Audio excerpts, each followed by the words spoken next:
Hello and good evening, everybody. Welcome to the CPL Qualifiers. We're just a few games away from finding out exactly who is gonna be who in the seeds, and of course, going into the CWC, to the Civilization World Cup Season 7. We're gonna need to see who is gonna come up first, second, third, fourth, fifth, and so on, and in what kind of groups they're gonna be in. We do have tonight a game between Tranquility and Gold by Library. I think I wrote it down as GBL, but of course, I'm gonna say the full name over here, Gold by Library. We did have a few, mishaps with the lobby over here because there were a few updates today, and we did have to do them beforehand. I did them, and some of the players did them. Some of them didn't do them, or they did try to do them, and of course, team wasn't actually quite on spot today. It is what it is. Sometimes you can't have everything, and hopefully we're gonna get this going really soon. We do have also a co-caster that's gonna be casting also in English, if I'm not mistaken, Hannibal coming up from KC will also have his stream up. Looking at also the chat over here. Good evening, everybody. Cleozin, good abend, my head. Hello there. I do see we have a few new viewers over here. Lit Nobles, Andrei Jovic. Good evening, sirs, and welcome. I'm not gonna pronounce the other name, by the way. Maybe you wanna change it. Also, Linda, good evening, man, and ma'am. Good afternoon, ma'am, and welcome. We did have also to the top. Bonsoir, monsieur. Rafifi, hello there, sir, and welcome. I do hope we're definitely going to see them play, much faster rather than slower. And I did see the first one that picked up the promotion was Cleozin, so I'm going to need to give him a double big shout out over here on the stream. Hello. Tangorango 26091 is asking us about if, of course, Gold by Library is going to Gold by Library, and I do think so. Myself. We're just waiting for them to actually catch up with the settings in the game, and we're gonna see how this ends up on. Interestingly enough, they're playing with the cards, the better report screen and the extended policy cards, and this is not something that we are used to seeing in the CPL qualifiers, but it is what it is. Also, Big Dog, good evening, sir, good evening. The man, the myth, the legend himself, yes, he is streaming. Olanthi Full, good evening, sir, and welcome. Cool Pants Mac Bad something, good afternoon, sir. Looking at what is gonna happen over here, looks like we got only one more player to join, and we're gonna see when he's gonna be here. There we go. It's Henri is in. Now we're probably gonna need to see Atomation swap with Hannibal. He's gonna get the host here anyway, and we're gonna need to see him get the spectator slot. A really quick thing, I did get a new emote today, by the way. This is one of the series of the emotes that I'm gonna have, I hope I'm gonna have actually in the next period. It's called Leah High, OnSpot Leah High, and it's basically like Leah's face with a little bit of a twinkle. Mask 808, hello there, sir, and welcome. Thank you so much for the follow. Welcome to the stream. I do have to say I'm sorry that we're gonna have to wait a little bit until everything is gonna be set up here. I gotta say it is it is extremely surprising that I kept on increasing the beginning time, to actually try to synchronize as much as possible with the players. At the beginning I was going for 15 minutes, like I was starting the stream 15 minutes before. I was going for I was thinking, okay, well, the players will want to start at 00 or whatever the hour was, and I was thinking, okay, let's go, 15 minutes, it should be enough time to get everybody on the stream, and so on and so forth. And okay, then I always had to do like 5+ minutes, plus 5 minutes, plus 5 minutes, plus 5 minutes, and this actually is quite how to say, it got old really fast. I went for that like a year, and recently I said, okay, well, maybe let's start with the countdown 20 minutes. Like, I don't want to put every time the plus 5 minutes. Let's actually start them with a plus 5 from the beginning. And I started up with 20 minutes from the beginning, countdown timer. And I was okay, that works. Oh, I got a few games going. We started up at we started to synchronize with the beginning of the game. I was happy.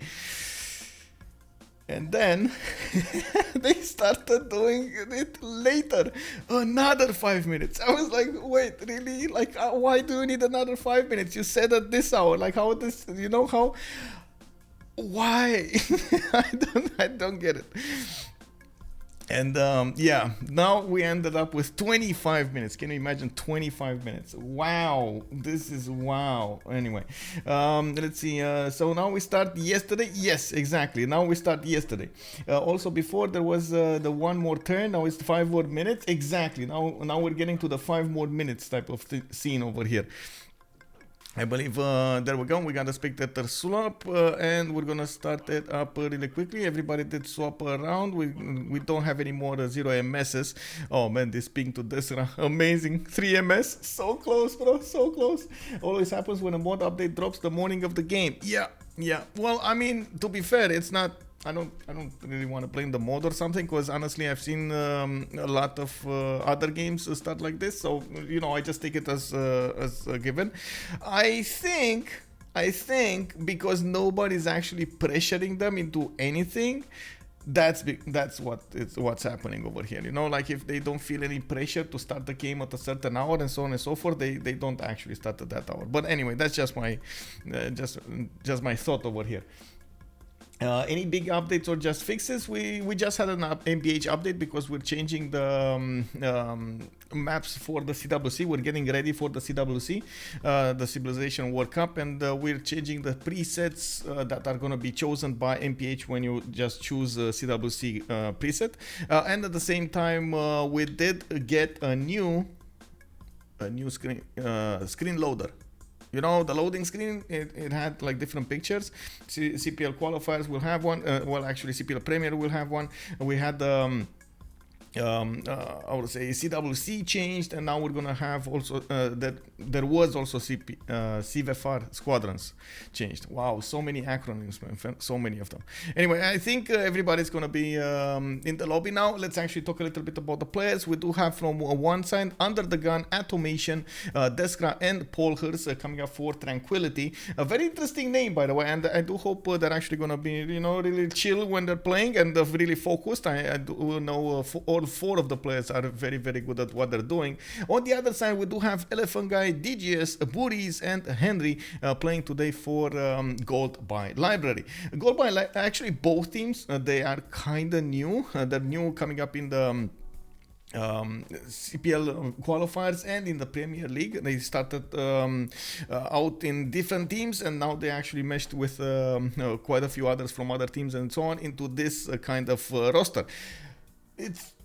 I really hope, actually, the last few months of the qualifiers and the CPL Premier did actually help them increase their synergy between them and try as much as possible to get going. I also hope we're going to see some amazing games. They did make it to this point of the qualifiers, and of course, that we didn't see that many problems from them when it came to their internal struggles. I do hope this will actually hold up.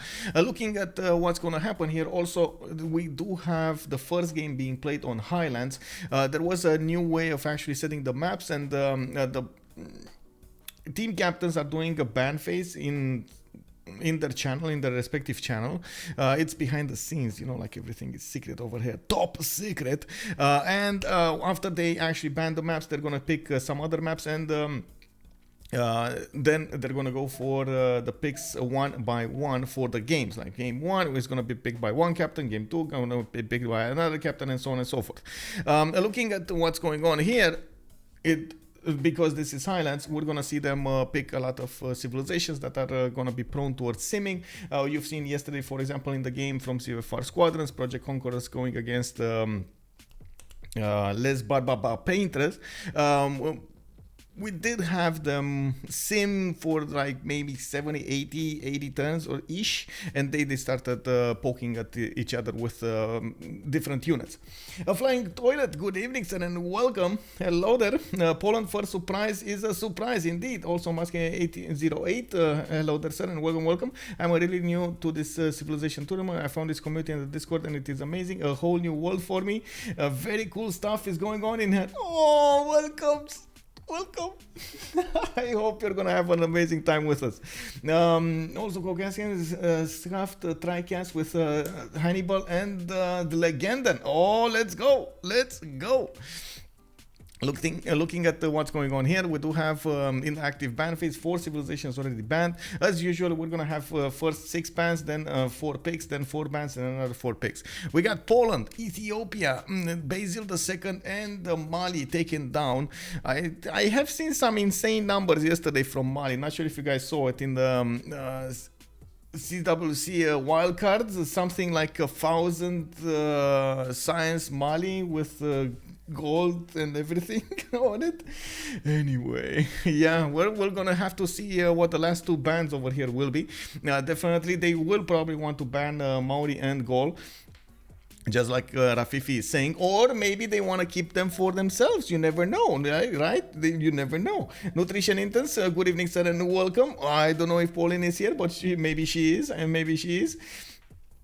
We do have Coupe taken down as the 5th choice, and of course the last remaining choice will be Elaphantguy. If he will leave open goal, I'm pretty sure UnderTheGun is going to want to pick it. There's also a possibility for them to go for something like the Tundra civilizations. We do have Canada. You've seen yesterday how Canada can actually do very well, even with not such a good spawn over there. It wasn't that good, not that good, but still it worked out fine in the end. Now he did manage to pressure them enough with the culture victory tourism that they said, you know what, enough is enough. No, we're getting slaughtered on the battlefield. They're getting we're getting attacked on the tourism side. Like, what is this? What is this? Elaphantguy coming up with the ban. He only has a few more seconds to go, and we're going to need to see him. The goal, yeah, there we go. He got it. He got it. Elaphantguy loves to play Canada. Well, yeah, maybe, but UnderTheGun is gonna have the first pick, and you never know what he's gonna go for. I do believe he might actually want to get Canada away from them. We still have, of course, very strong seeming civilizations on in the game. I would say still on. We still have Rome. We still have. Actually, wow. Teddy Roosevelt, the Rough Rider. Are you sure? Are you 100% sure about this? Because I'm feeling okay. Sure, it's an interesting nation. You've seen it multiple times that it actually does quite a bit of damage against his opponents over here. But it does. It does need to wait and get that sim up and get the bonus points up and so on and so forth. You know what? Maybe thinking about it right now, maybe it's a good choice. Maybe thinking about it right now, you actually go on the offense with the Rough Riders exactly when everything starts to ramp up, right? You got it going exactly when it turns 70-ish, and until then you're just gonna have some fun. You're gonna put down campuses. You're gonna get some commercials. You're gonna get some cookies and so on and so forth. And then when everything starts to ramp up, you get to touch borders with your opponent and everything, you go and attack him with Rough Riders. Anyway, we got next up Elaphantguy coming up with Pawn Maker. He is going to get those Occhitaus on the map, going to try to scour around and see what's going on. He's also going to get amazing internal trade-offs. Most of the time, Cree is, just like Ringa is saying, an extremely strong pick on seeming maps. We do have DGS also going for Rome. It's one of the flexible civilizations and also one of the main civilizations that we've seen in a lot of the games. Russia being picked up as a Tundra civilization. Very surprising they actually went for Russia and not Canada. I'm actually quite curious of what we're gonna have over here. Of course, that also gives us an idea that Tranquility will try to go for something along the lines of culture victory. We'll see how this will evolve. Very curious that we actually have Inca getting banned over here, and of course we do have Canada banned the next.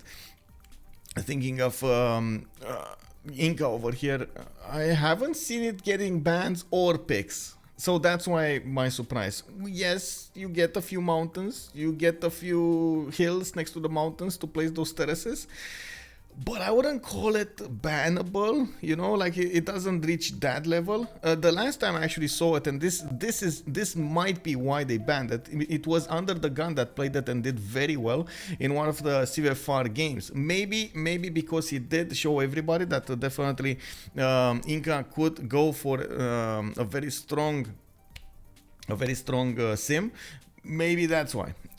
We do have Canada, of course. Canada, we don't know why it's banned. We've got Kublai China, and again, Kublai China has been seen as one of the most powerful seeming civilizations and mainstay. I'm very curious why they didn't go for the gold civilizations also. So, like, instead of Inca, I'm thinking, why didn't they go for Eleanor, England? You know, like Eleanor, England, extremely good civilization. You know, it gets the gold, gets the theater squares, gets those culture points, get the science points, and so on and so forth. You just get the tempo going. I also see UnderTheGun is a bit annoyed that Inca got banned, and he couldn't abstain himself from commenting over that. Oh, very good guys, very good bands. Yeah. Like, why? Let them be, bro. Let them be. They took away, yes, targeted ban against UnderTheGun. That's what happened, you know. Let's see, it is when Atomation plays it, he does Earth Goddess and starts with preserves and ends up with hundreds of gold mid-game. So that means he doesn't have production. So basically, he would have died to, like, knights, if anybody's gonna be near him. It's a very tricky play, I like the idea, but it's a very tricky play. We do have Scythia coming up as the 10th ban over here, and we do need to see how this is gonna go for. We got Buhrese going for Gorgo. Okay, I mean, where's the goal gonna come from, man? Because on one side, of course, Elaphantguy with DGS is are gonna have a lot of gold. They're gonna have a lot of trade routes. Usually, Rome and Poundmaker both prefer to open up with commercials and get those trade routes going. Internal trade routes to go for. Atomation with Peter, not really gonna need to go towards commercials from the beginning. You don't need the holy sites, lava lights, and so on and so forth. Then UnderTheGun with Teddy Roosevelt, again, not really a civilization well known for the gold. So I'm expecting here Deskra and Paul to try to balance that lack of gold somehow. We're gonna see something being picked over here. I would say Victoria should be the way to go, but and of course I'm thinking something like Persia. But again, a lot of the times in the games, the player's preference does come into play a lot, and we're going to see them play something that they also like to play and have a lot of experience on, so they can get the best out of it. It looks like Deskra is gonna go for Catherine de Medici, the Black Queen. And oh no, he's saying, oh, I see. Paul is saying that he can pick. So we still have Catherine de Medici. Paul is gonna go for Vietnam. Okay, interesting. Vietnam. What? Interesting. Well, now we're gonna see Henri over here. I'm very concerned about this. You know what? I'm gonna do really quickly something. Hello, Zora. Bonsoir, ma'am. How have you been doing? I repeat it, if you want to make money, call Pedro the Second. Yeah.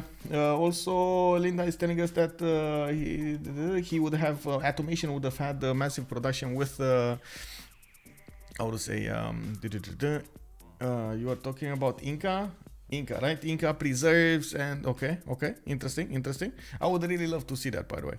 How did Eleanor get through? That's a very interesting question. I don't know how Eleanor went. We got on one side a team that's gonna be full of gold. Like I can't even stress this enough. We got Rome, we got Eleanor, we got Gorgo, and there was another one. What was it?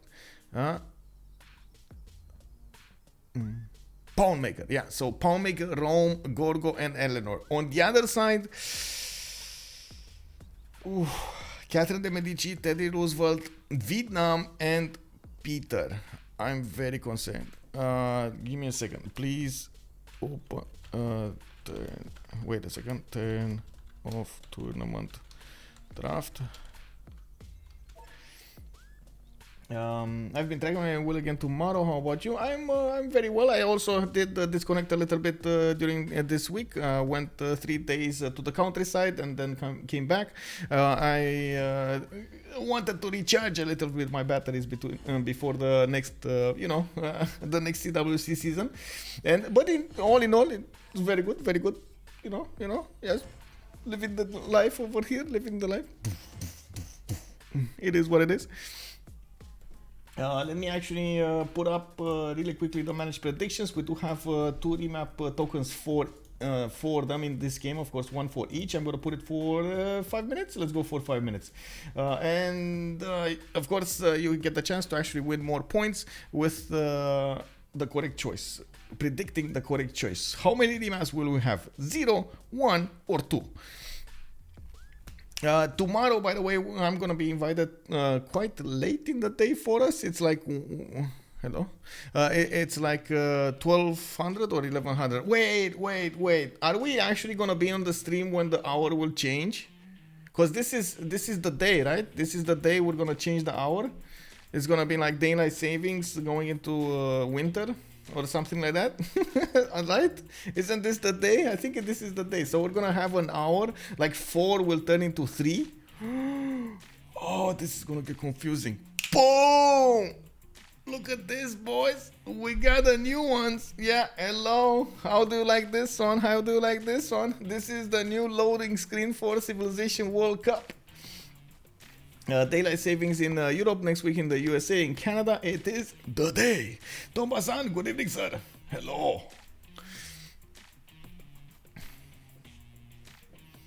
Okay, give me a second so I can actually click on buttons, and there we go. Put the CWC logo on.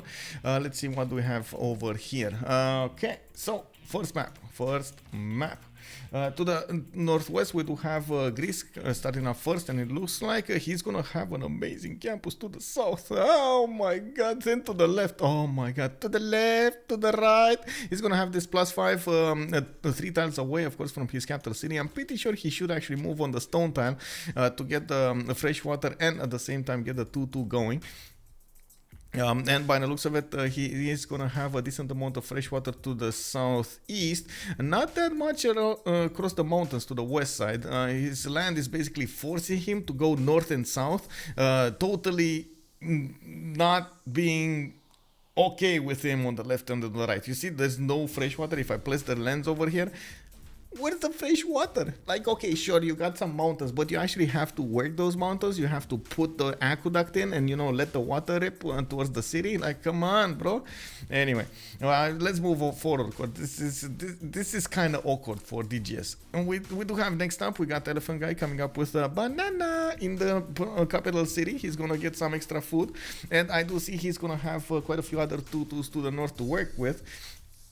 He's gonna also have Sahara El Beida to go for, maybe with Petra it's gonna be a nice one. Otherwise it's just gonna be something for the extra points. What I do see is he is gonna have a lot more fresh water than DGS. To the you can see to the northeast he's gonna have all of this river. The south another river, across the sea he's gonna get another river, and so on. This is actually very, very interesting land for him to develop it. Not ideal, don't get me wrong, not ideal, but it works.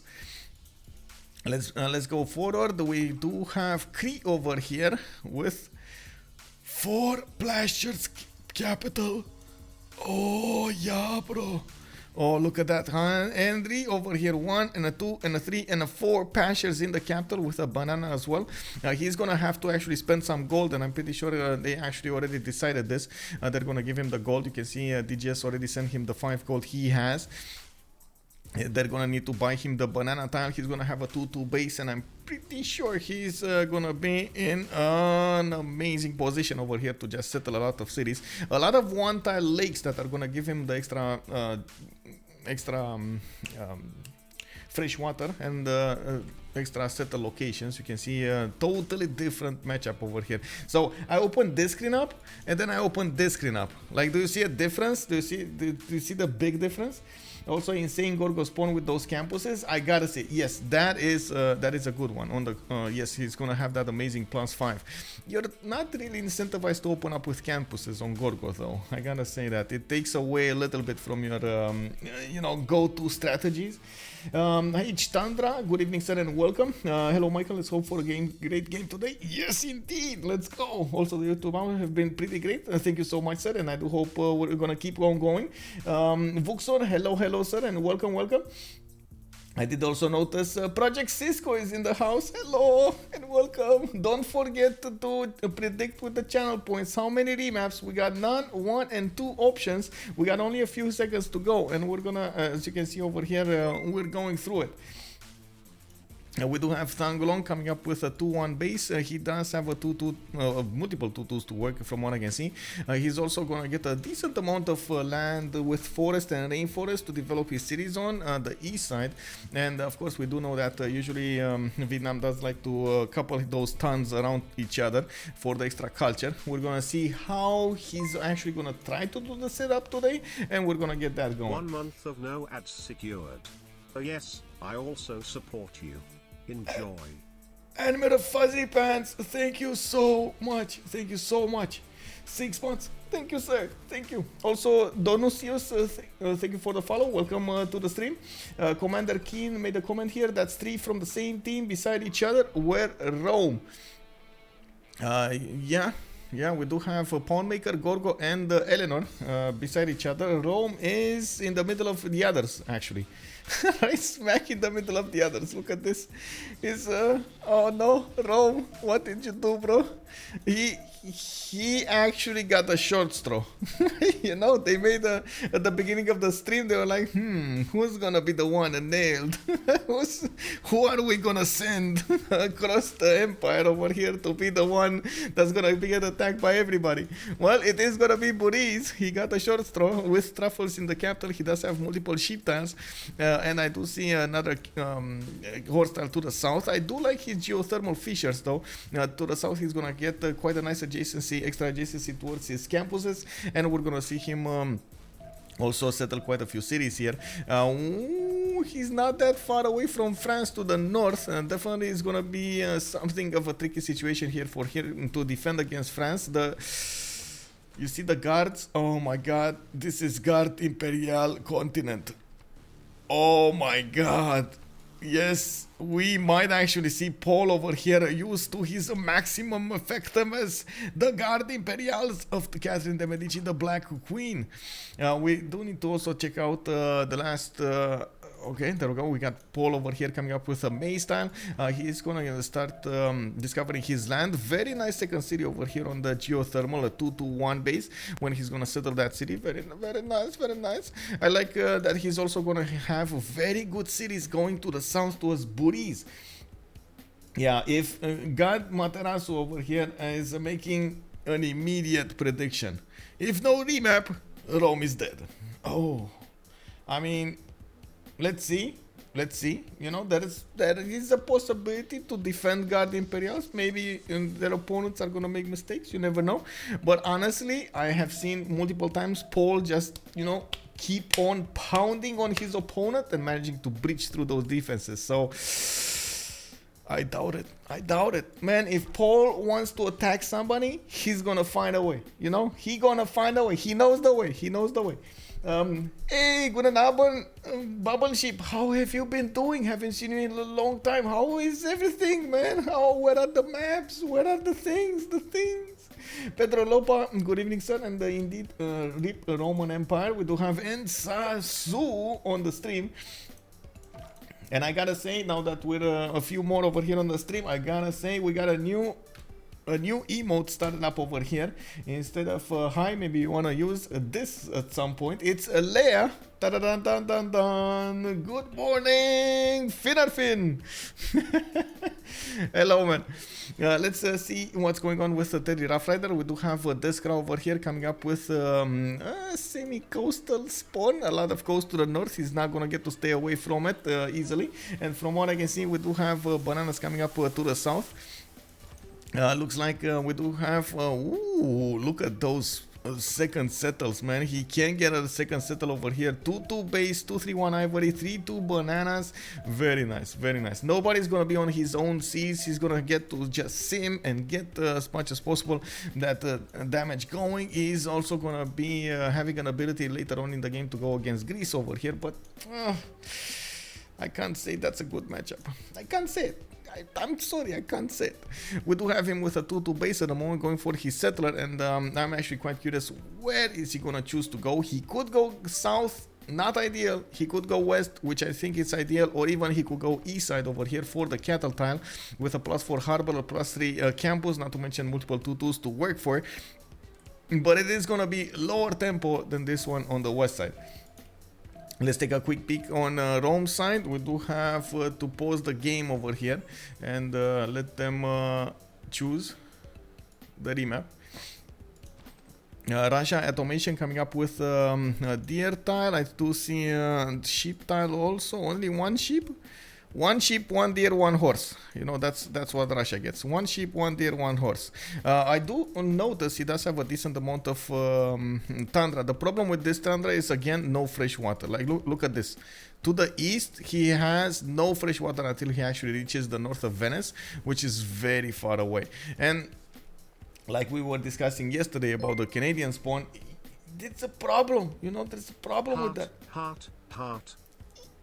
Thank you, Zora. Thank you for the tier 1 sub. Much appreciated, man. Thank you. No remap prediction. We already have it. We got it. Also, Bumbleship, everything's amazing. Watching Safe covered by the most talented streamer I know. Oh, thank you so much. Kind words, sir. Kind words. Who cares about the Tundra? Herman Lemon. It looks like nobody cares about the Tundra. You are correct, sir. I stand corrected. You are correct. Who cares about the Tundra? He's gonna go full on to the north over here. Okay. Let's see how he's gonna get the housing. How he gonna get that food. We're gonna need to see him get going over here. And Atomation is gonna show us the way with Russia. I would really love to see something different today. You know, like, I know Atomation is one of those a player that really likes to think in advance how he's going to play this. He also likes to deviate a little bit from the norm and try to go for the most optimal route. So definitely we do need to see how he is going to try to play this out. Okay, now that we set on the map, let's actually go for really quickly over here. Go for the managed prediction. Choose outcome. We're going to go for the none. Oh my god, somebody's going to be really mad about these points. Ding, ding, ding, ding, ding, ding, ding, ding, ding. We got a few winners over here. Who do we have? We have 3 winners. We got 3 voters. Cleozin and 2 others. I can't actually see who are the 2 others, but I know you know. I know you know. So let's go for this one. Let's go for managed prediction. Let's go for who will win. On one side we do have Tranquility. And on the other side, we do have gold by library. Coming up with 30 minutes for a submission. Start prediction. Let's go. Okay, so this is gonna be the moment that we're gonna need to talk about all of the spawns in more detail. So first of all, Sparta over here is gonna benefit from an iron in the southeast. He does have another iron tile, but it's gonna be 4 tiles away, and both of them are actually quite expensive. He's gonna need to settle cities there. I do like that, of course. To the south over here is he's gonna get the opportunity to settle the gypsum, and of course get a 2-1 tile. I wouldn't actually recommend discovering bronze working, even though I know Greece actually wants to discover sometimes bronze working for that hoplite. You know, sometimes you just don't get the era score, and it's something that he's gonna need to do. He's definitely gonna need to think about what his moves are. We do have him at the moment with 3 and 2. By the looks of it, he's also going to start working a few 2-2s and then invest in others. His horse tile is a bit too far away from his capital. It's 4 tiles away. That's not going to work. That's not going to give him a horse. We do need to see if they're going to actually get their strategics going. Which team is Gorgo, Eleanor, Rome, and Cree? Gorgo, Eleanor, Rome, and Cree. The left team, this is Tranquility. Actually, no, gold by library. Sorry, the left team is gold by library. Oh, that's a good one. Actually, let me set it up on the map here. GBL. There we go. And then we got Tranquility on the right side. Did I think I spelled it correctly, right? Is there something missing? Tranquility. Okay. Thank you so much for the follow, Carrie Neck, and welcome, sir. Welcome.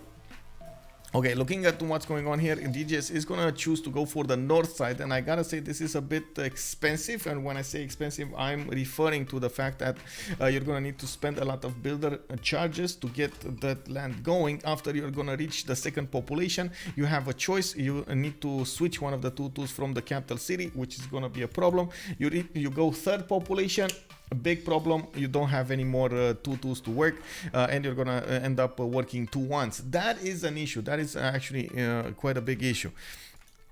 Let's go forward. We got also Wise Love asking us about the big Vietnam. Yeah, we got a big Vietnam over here coming up with Sang Long and Kong Kwong. Hey, wait a second. Is Wise Love, aren't you living in Vietnam? I know you're from Korea, but aren't you actually living in Vietnam? Oh man, look at that. We got Vietnam over here that needs to actually step up to the level of Wise Love. We're gonna need to see if that's gonna happen over here.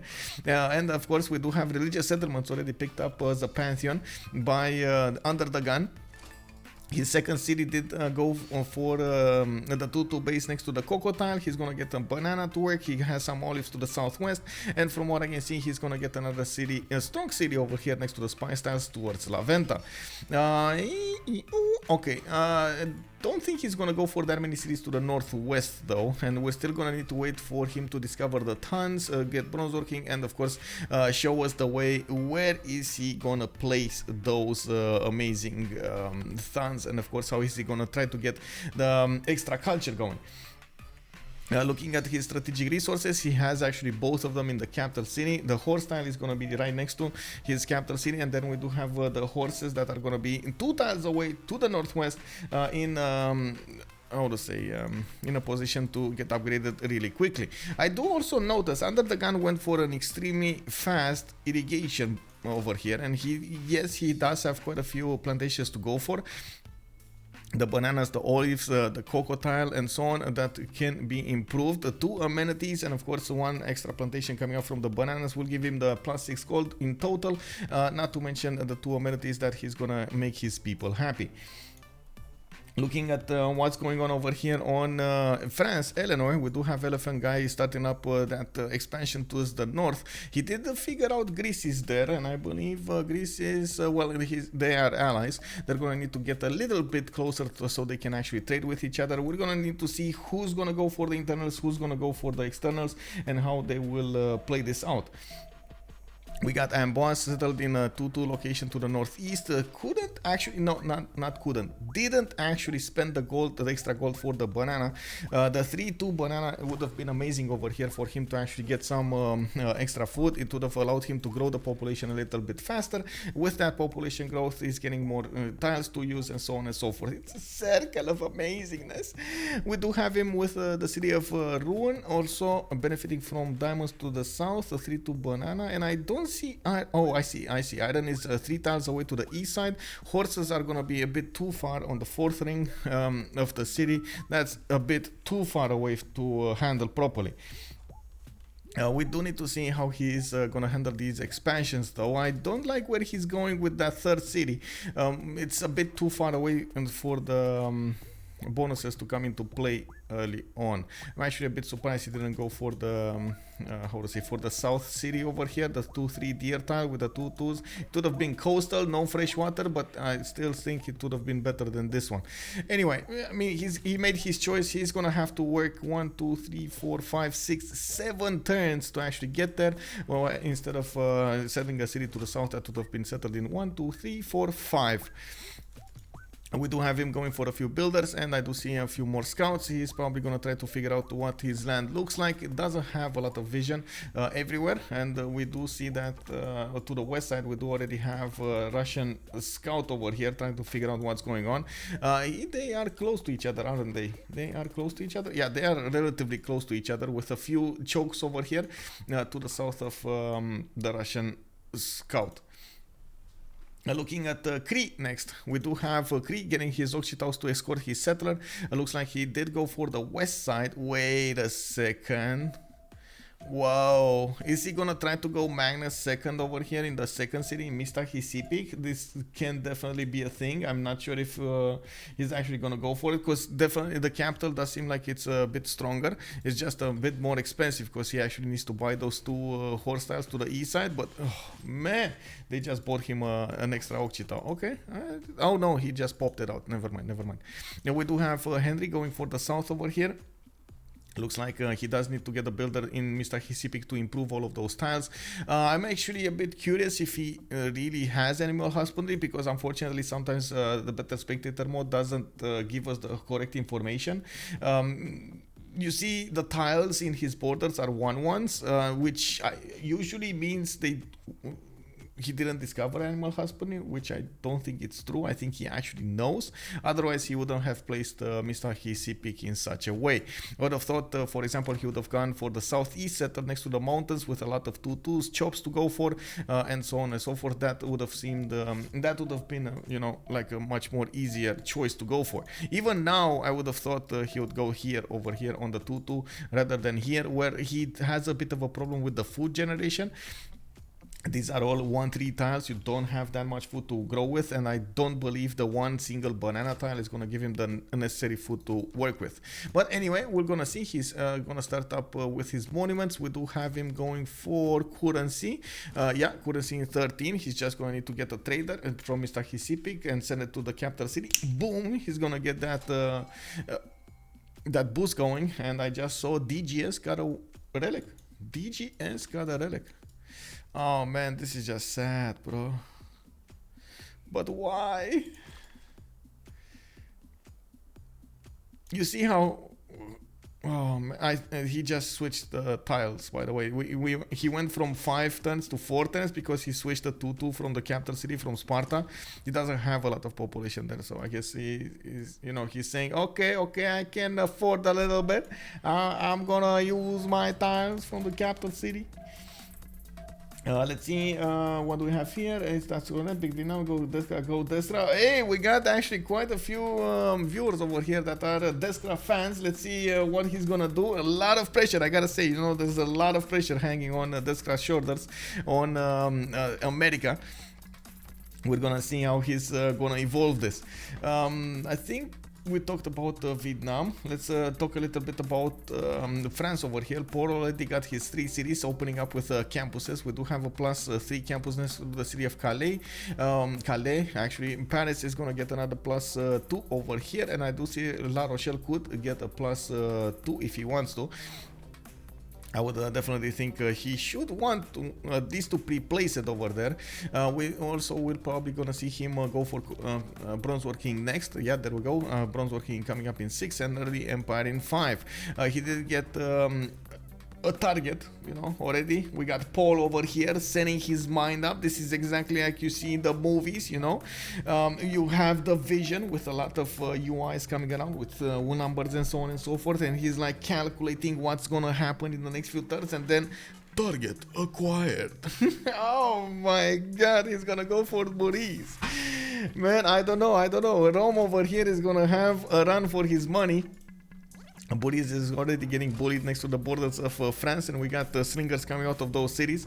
We do need to see the strategic resources. Paris is gonna get a an extra iron tile to the northwest of Paris. That's gonna be relatively inexpensive. I don't see horses though, and I'm actually mad about this. Why no horses? Like, usually, I gotta say, a very strong push from France is actually nailing that castle's timing. What the castle's timing means is you're gonna get the free the extra diplomatic visibility from the beginning. Then you're gonna get the extra diplomatic visibility from castles of spy, and then you can actually go really quickly to printing. So it's a big ball of amazingness when it comes to the courser timing. If you do manage to get general and so on and so forth, you can imagine this is gonna be quite amazing.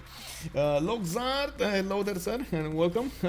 Poor Rome, indeed. We are not the fans. Yes, I think we have a few fans over here. Nobles, the biggest fan of Deskra. Bumbleship, I love the slightly expensive, expensive or expansive. I don't know what you meant over there. Good evening, Boreal. Good evening. How are you doing, sir? Welcome, welcome. Also, Rafifi is saying, less than 3. hello, sir. What do you mean less than 3? Thank you so much for the prime, by the way, closing. Thank you, sir. And Boreal, thank you so much. Oh my god, thank you. I love the side expand. I don't know what you meant over there. Also, let's take a look. Big ball of amazingness. Yes, yes, the big ball of amazingness. Okay. We got to the south over here, Rome coming up with a settler in 2 turns. Looks like he's gonna get from Puteoli another one, so he's going for the 4 cities. 5 cities actually, because Antium got settled to the south. He's gonna get his campus quite quickly, a +4 over there. And I do see he's using Rome also to get a campus out. Plugging in Pingala, this is actually a surprise. I gotta say, Pingala opening on Rome does seem a little bit overkill when it comes to the science. You know, like the science, usually you wanna get some culture going, and sometimes the monuments are just not enough. You wanna get moksha in there, and you wanna put the +1 culture on. Now we're gonna need to see how Buhrese is gonna try to use that science to get some advantages over here. And he just got also city patron goddess as a pantheon. He's gonna get 50% off the first district he's gonna put on from a city. Less Serpent, less than 3. Yes. Hello there. Much love. Lucky your hat. Thank you, sir. Thank you. The real cowboy. Yeah, yeah.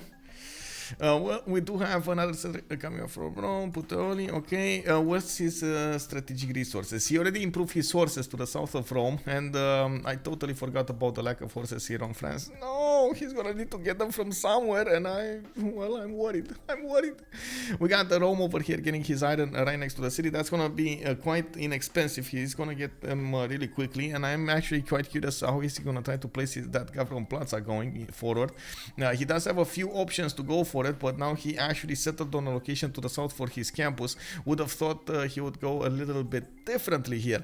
I'm also quite surprised we don't see Puteoli pre-place a campus of his own. I don't think it's a good idea to actually wait for commercials and lose that production, because he's definitely gonna open up a few more civics and at least 2 civics, 2 extra technologies and civics, right? Currency and state workforce before he's gonna place that. It's gonna increase the cost, man. You know, you gotta be cost effective over here. You gotta get that return on investment as good as possible. You can't really, you know, just throw gold at it.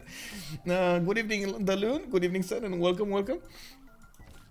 Looking at Teddy okay, we have arrived. The man of the hour over here. I know we got a few fans here in the chat. We got Teddy Rough Rider played by Deskra tonight, and from what I can see, we got 3 cities coming up: Washington, Los Angeles, and New York. He is gonna get the bananas to work in the city of New York. Nom nom nom! Oh, so much food over there. We do have Los Angeles coming up with the ivory tile. I'm actually okay. So I think he went here across the river, even though he spent a little bit more time to get there. So he opens up another city to the north. He really wanted this 1-2 tile to be another city. Not bad, but I would have thought, okay, sure, you can still put it to the north. Why waste the time over there? But it is what it is. Looking at what's going on in the capital city, he does have another settler coming up in 5, Los Angeles also in 6. Looks like he's building a road towards the south, towards New York, and it does look like he's gonna get to trade with his allies here. Already attacking Valletta. Oh, man, so aggressive. Deskra, why are you so aggressive, bro? Taking down a builder from Valletta. Wait. Is he actually gonna get this builder home? Is he? Oh my god, okay. You know what? Let's go for a poll over here. Never mind. I couldn't even get the poll going. Oh man. I wanted to put the poll up if Deskra would actually get that back. No, wasn't meant to be, bro. Wasn't meant to be. Valeta got an archer out. He got that attack going from the warrior from the north directly into the scout. Well, scout died. Valeta won. Oh man, please somebody clip that. Let me actually see. Can I clip it really quickly? Oh my god, yes, yes. Okay, let me see. Oh man, I need to actually save the clip somehow and then make it something.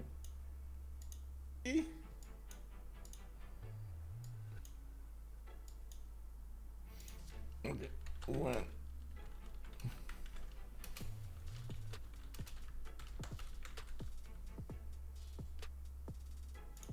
Okay, there we go. I got the clip going.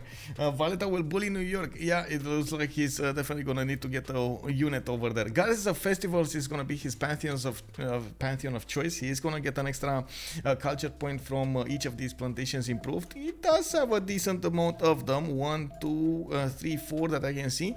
Okay, I wouldn't have thought he would pick this kind of a pantheon on this kind of low amount of bonus resources. I would have thought he's gonna go for something like, I don't know, God of War and Plunder would have been interesting here, or trying to go for something like God of Craftsman even. But anyway, it's fine, it's fine. We gotta see also how he's gonna defend New York at some point, and we're gonna need to see how he is gonna get that going. Let me see. Oh, there we go. I need to click on buttons and put it over here on my Discord, so we do know what is what and they know what is what. What the? They know what is what, but they don't know what is what. What the? Who has been to the parties? Have you ever gotten enough points for Golden as caster? Of course, of course. I will go over all of the pantheons taken. Yes, I will go over. I'm just waiting for them to actually set them, and we're gonna need to see what they're gonna choose. Fin, also good evening. You're saying Rome completely surrounded by enemy team. Yes, indeed.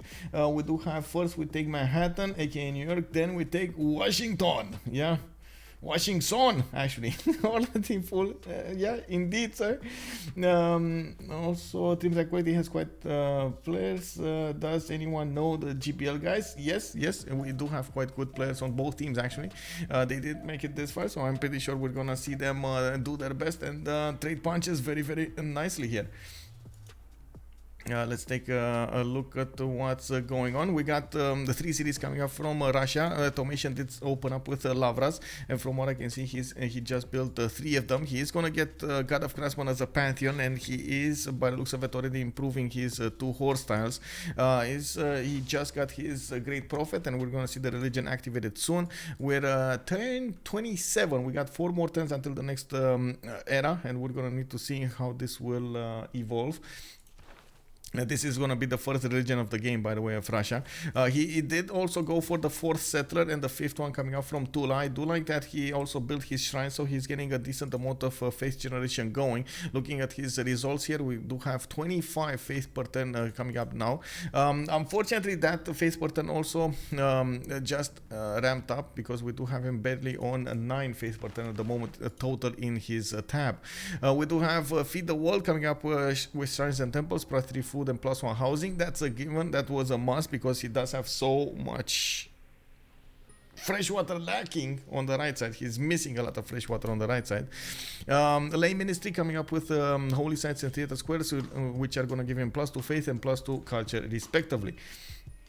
We do need to see how is he gonna choose to expand. Looks like he has a serious problem when it comes to all of the fresh water needed. Even if he wants to go to the southwest over here across that lake, or in inner sea, we will see him spend a lot of time to actually get there. Not ideal, I have to say.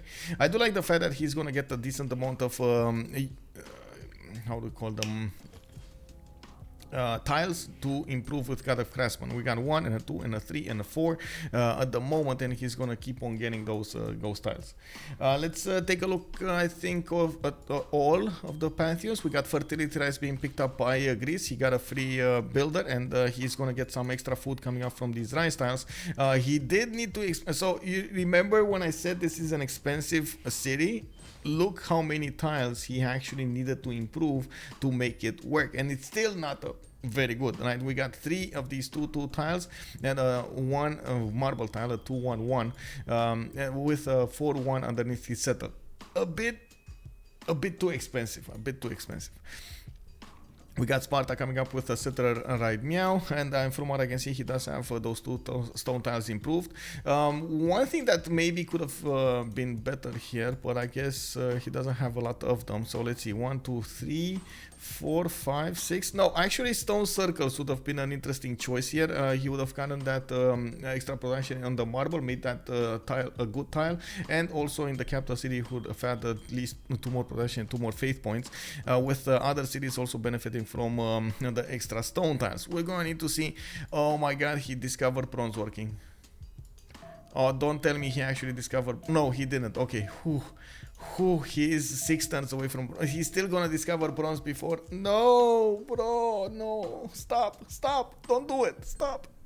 Magnus Intelligence is gonna be the way to go here, and I do see more builders coming out, more settlers coming out. We're gonna need to see how is he gonna try to expand his empire and need to defend against the West. We're probably gonna see him fight at some. Bro.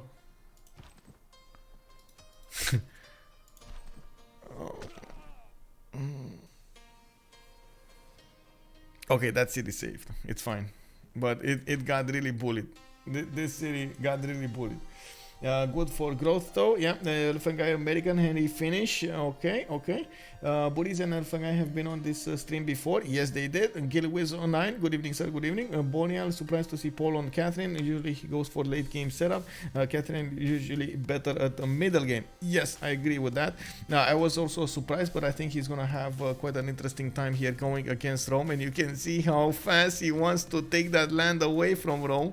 Gonna probably settle on that Coco tile and try to get improvements on his units, while of course Rome still keeps on settling. He is gonna have Rome over here. It's gonna have a very nice time coming up with so much science. You can see his +4 campus is gonna turn into a +5 here when the government plaza finishes, and he can definitely, he's gonna get another +3 here. A lot of stats coming out from big boy Buhrese. Catherine can be good late as well. Yes, it can be good late as well. Let's just jump around and see the pantheons before we're gonna go into the next era. I'm gonna switch to the era score screen, so to make sure that nobody's actually gonna strangle be left behind. I mean, yeah, we don't have anybody actually under 19 points. We do have God of Open Sky coming up from Cree. Oh my god, so good. Mr. Hisipik is gonna get so much culture here. With Magnus Internals, he's gonna get a very good setup coming up for those traders. Already his Mosquito and Mr. Hisipik series are booming, bro. They're booming. 11 production. We do have over here 15 production. And Mikisi watching his capital city is also 15 production. His government plaza next turn is also going to give these traders an extra point of food and an extra point of production. Very nice setup. And from what I can see, he did put down a commercial from his capital. We do have him needing to improve a few more of these pastures, and I do have to say this is going to be quite a nice pantheon for him.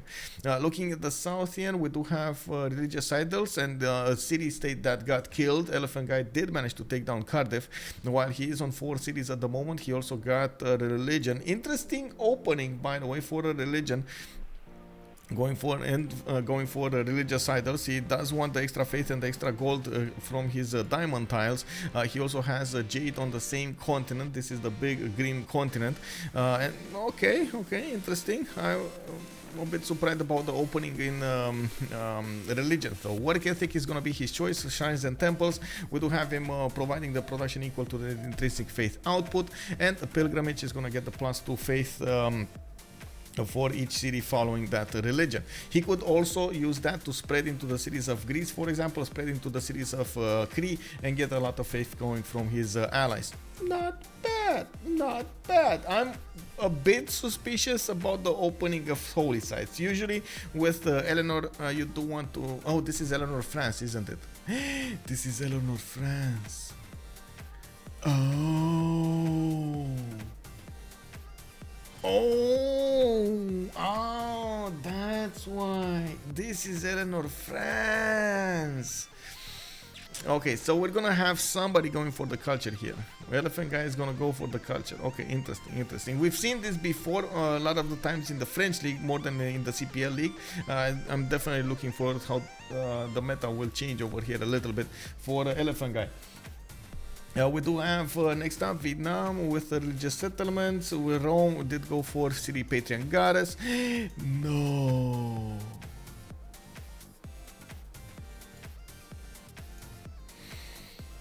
Oh, that is so bad. That is. He chopped and chopped and chopped, and it happened. Yeah. What can I say, man? The only thing that I can say in this scenario, I still don't get it, how the droughts actually affect the quality of the pastures. Like how do they actually get, you know, destroyed? Can anybody explain this to me? How does a drought take out a pasture? I understand. I mean, sure, but you can get food to them, right? And like, come on, like look at this. This was stone and wood. How did this get destroyed over here? Wood fencing dries out and breaks. Really? Rohan 1991, we do have a Warlord's Throne coming up for Rome over here, by the looks of it, and I do have a few more of these pantheons to go for. It looks like France did not go for a pantheon yet, and he's gonna go for 5-city opening with quite a few units going against Rome. Okay, we got Goddess of Festivals here, and second wave of attack going against the city of New York. We got an archer booming, we got a Valetta's warrior going in there. Now we're gonna need to see if Deskra over here is gonna be on point. He's still, I gotta say, this is extremely greedy, going for commercial hubs when you see you have a city state attacking into you. We do have, okay, America going for that one to the northwest. Looks like he did put his government plaza. Didn't finish in yet. I'm sorry. And we're going to talk about that when we get to talk about that. Animal Fuzzy Pants also saying the sheep, they are very hot, and so they become angry and chew the fences. Oh, man. Yeah, that sounds like my lair. We got Atomation over here in the south that did go for God of Craftsman, and I believe that those are all of the pantheons, except of course France that did not go and get a pantheon. He's barely now getting his faith generation going. Let's see what did they pick in the Golden Age options, and then we're gonna go for the city states. Let's take a look here. We do have DGS coming up with a pen brush and voice Golden Age, 8 science, 16 culture. Henri is gonna go pen brush and voice, 8 science, 19 culture. A bit more culture coming up from his open sky, and I do see he's lagging behind when it comes to the city count, because he really wanted to get those commercials fast enough so he can start generating great merchant points, and of course start acquiring those important ones. Now he is gonna put his settlers to work. I do see 3 of them in the build queues, and he's gonna double his empire count really quickly.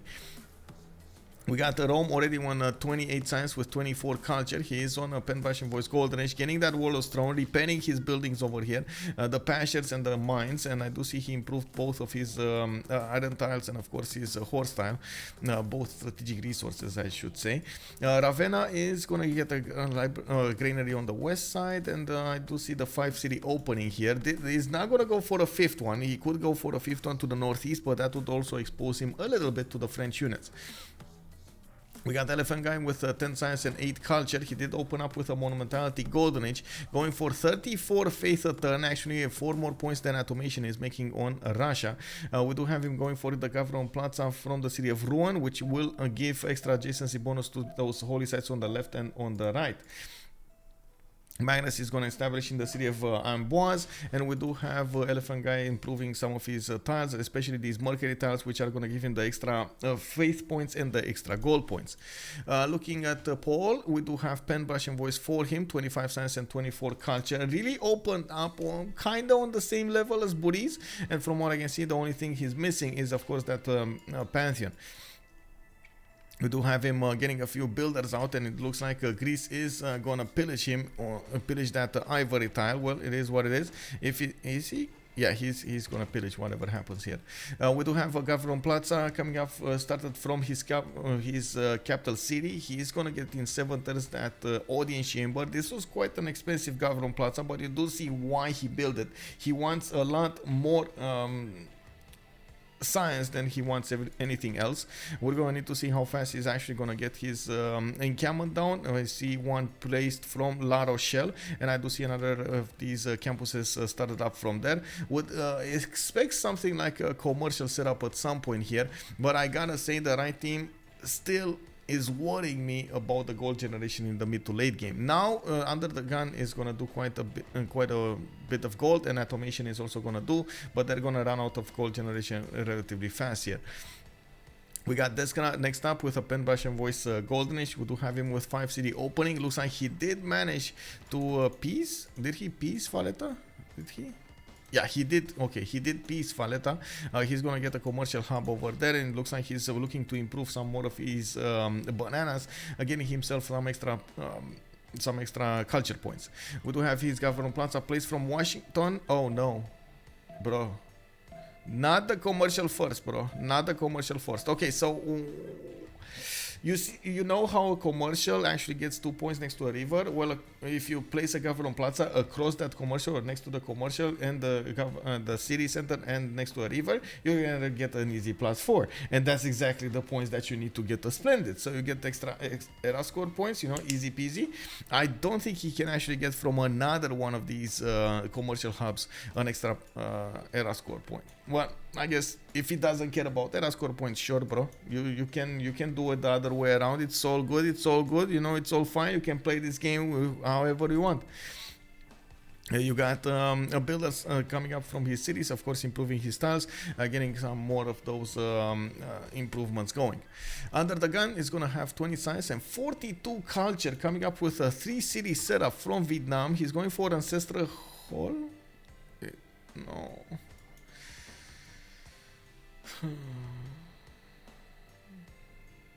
Okay. I mean, this might work. We're gonna see it. I haven't seen that many Ancestral Hall plays actually made to work. You know, that's my problem over here. I have seen the discussions around it. I have seen some players try it out, but it wasn't anywhere as spectacular that I was expecting. Also, hello Medicine017, hello and welcome back, sir. How are you doing? Yes, GP should have completed first for the free era score. Yes, indeed. Perhaps he is saving the era score from a commercial later. Yeah. Anyway, Vietnam over here is going to start acquiring some of the scientists. Looks like Hypatia did not get recruited yet. And we do have Rome on 3, France on 3.4, Vietnam on 3.4. And of course, we're going to need to see what this will end up on. We do have also Vietnam getting a few horses to go against La Venta. He's gonna get a 4 city from that, and of course I do see the horses getting in there. Atomation with a monumentality gold range. We do have Peter with 12 science and 11 culture.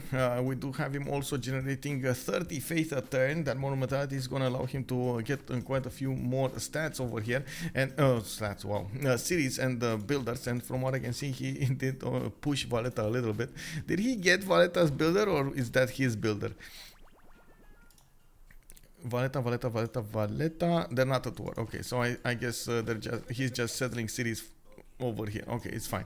He does have a wonder. Mount Vesuvius to work between those two settlers that he has at the moment to the northeast, and he's starting to put down theater squares. I do see he finished Hanging Gardens from his capital city. Hanging Gardens is gonna give him an extra housing around 6 tiles from that wonder, and in the capital city, in the city that he built it on, he is gonna get an extra +2.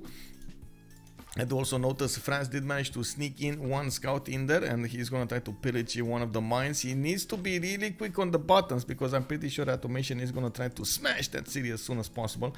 Novgorod got settled to the south. More lavras coming out of his cities. Definitely he's looking forward towards more faith generation towards the next part of the game. Of course, he is going to try to use that faith generation as much as possible to expand and exterminate his opponent. We do have at this point a vision of all of the players in the game, what they open up, how they did the early moves, how did they get their specializing buildings of choice, and of course what are they going for. I do want to take a quick moment over here to talk about the city states, because we're not going to get that much in the next part. We do have Rapa Nui with Vilnius coming up for the culture city states. Auckland is going to be the one providing the industrial bonuses. Interesting choices, and I'm actually a bit surprised nobody's gonna be coastal. Who's gonna lose? Who's gonna get Auckland, you know? America over here would have a few tiles, but they're too far away. Okay, not worth. We got Venice coming up with the single trade city state. They're gonna get the gold from choosing this city state or getting those envoys in. Bologna with Geneva, Mitla will be the ones providing science bonuses. We do have Nazca with Cinguetti and La Venta coming up for the religious bonuses, and it looks like that's about it. Oh, Valletta being the only one with military. Okay, Valletta will probably die though. I have a feeling Valletta is gonna probably die, but not before Russia just gets to buy with faith as many buildings as possible. Of course, that's actually sometimes quite a bit of an advantage if you have a lot of faith generation going. Having Valletta does allow you to get very, very, well, I would say cheap, granaries and walls and so on, and how to say, how do you call them? Watermills. The buildings in the city center. Cost of purchasing ancient, medieval, and Renaissance model is reduced, but it can only be bought with faith. Anyway, yeah, exactly, right? 50 faith walls is crazy, right? Tibero Barbaro, good evening, sir, and hello. Russia indeed has feed the wall. He's placing his lavras as much as possible to get those shrines and temples going. I do like what I'm seeing over here next to Mount Vesuvius. He has very good tiles to work with, and from what I can see, he's going for the theater square opening. We might actually see a very quick tourism generation coming up from him, and this is going to be a problem. Buhrese on the other side is starting to get that culture going. Henri is also getting a decent amount of culture, but you can immediately see France is turning on the pressure against Rome. We do have a few legions coming out of the city center, and we do have horses. This will probably spell the end, or the doom actually, the doom and gloom of the French units. Audience chamber finishing in Paris, putting down a commercial zone. No follow-up attack coming up from Paul. Usually when you see something like these archers going against your opponent, you are expecting horses, over there, just like in the movies, you need to see them, but no, that's not gonna happen. Actually, from what I can see, there's no unit even being put in the build queues of Rennes or La Rochelle. It's gonna take a while until he actually gets there. Paul here is probably worried about the difference in size between him and Buhrese. You can see Buhrese did end up on 45 science. Paul is barely on 27. The amount of science that he's getting from these campuses is insane. My God, such a good quality campus. One of the things that's happening here, and the difference between them, Paul does not have the double campus card. Let's take a quick look on France. We do have him finishing up that audience chamber. I do see him improving his land quite a bit. 2, 4, 5 cities, 6 cities soon enough, 7 and 8. Okay, 2, 4, 6, 7, 8. Okay, yeah, he will have 8 settlers, and of course the upcoming cities. From what I can see, he's gonna need to get all of those theater squares booming, and I'm pretty sure he's gonna need to mix and put a lot of those chateaus. Has a lot of good ones actually. I really like this one, for example. Would love to see. Oh my god, he's actually going to get a lot of them. Wasn't the chateau a little bit improved on Eleanor, France? Which one is this? This is Eleanor, England. Let's see Eleanor, France. Wasn't it? I know there was something like as a change, but. Or did they put the change in and they took it away? I think they took it away. No, they took away the chateau. They took away the chateau, right? It was like an extra +2 culture. Oh no, she had an extra +2 culture on the how to say improved amenities or something like that, or plantations. Okay. I was remembering something like that. Okay, France waits until he gets his spy. Probably Laventa did get defeated relatively early. Who was the one that nailed it to the ground? Let's see. Not this guy. Oh man, I gotta say DGS over here has quite a bit of a problem with the lack of fresh water. Why? Oh, Laventa was there we go. Vietnam did take down La Venta. We do have UnderTheGun with okay, Greenery coming up in 3 from that extra city. He's gonna get a few more settlers now to go with his city centers, and from what I can see, he's trying to get as much distance between him and the units of Cree as possible. He wants to also get the vision as quick as possible towards the northwest. Did finish Ancestral Hall, and he's gonna get a builder whenever he's gonna settle a city from now on. Has 2 more settlers to go for the south, and he's gonna expand really quickly here. From what I can see, on 28 science and 43 culture, 50 gold a turn. But you can see we talked about the diminishing GPT that Peter will have. You can actually see he went from 20 gold per turn to -3 gold per turn in just a span of maybe like 10 turns since we talked about it last. This is an issue. This is quite a bit of an issue. Deskra is going to be the one that's going to need to put down as many commercials as possible. That's exactly what he's doing, and maybe that also factored into his choice of getting how to say the plantation pantheon. He wanted to improve as many of these as possible, and of course wants to get some more return from that. Okay, not bad. Let's take a look at the production here. It looks like Henri is the most productive one in the game right now with 21 science, 38 culture, but then boom, 88 per turn. You gotta give him, man. These trade routes are amazing. We do have him already with a commercial, and it looks like he went for Government Plaza Ancestral Hall. Again, a bit of an issue here, going for Ancestral Hall in this position. He still did not settle this city. Oh my god, how did he settle this city before this city? Why? Oh my, bro, man. Pichtokahana, Piwin. He's going for the kill on Chinguetti over here. Okay, I see how it is. Hey, Ibanga, hello there, sir. Dreddle, good evening, bonsoir.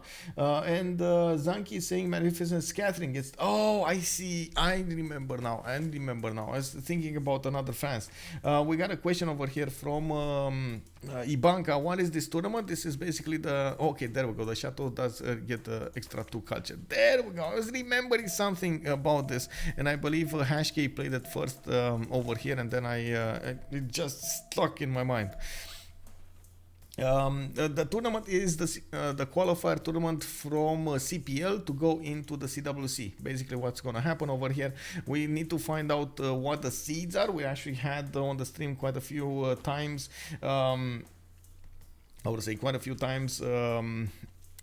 the different teams lining up for this year's CWC, the 7th edition of the CWC, and we do have to see the seed 1, seed 2, seed 3, seed 5, 4, 5 that are coming up from CPL, so we can actually put them good in the good placement of the groups. Zero Matrix MC, good evening, sir, and welcome. Hello, haven't been able to join the stream, but have been watching the. I hope you enjoyed them. Really hope you enjoyed them. And of course, welcome to the live stream. Hello. We got over here quite a few markets coming out from Henri. You can see he did manage to improve those horses to the E side, getting himself 4 extra gold for each trade out and 4 extra food. That's gonna be a lot of food coming up next. He does need a lot more traders to actually improve all of his cities, and I'm pretty sure that's why he's spamming out those commercials.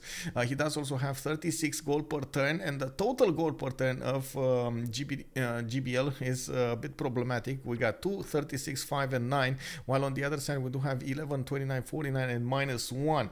Very problematic. Actually, honestly, I was expecting a totally different result over here, mostly because I was expecting Elaphantguy to actually be Eleanor England and not Eleanor France. He went Eleanor France, and because he went Eleanor France, he's not gonna get the gold.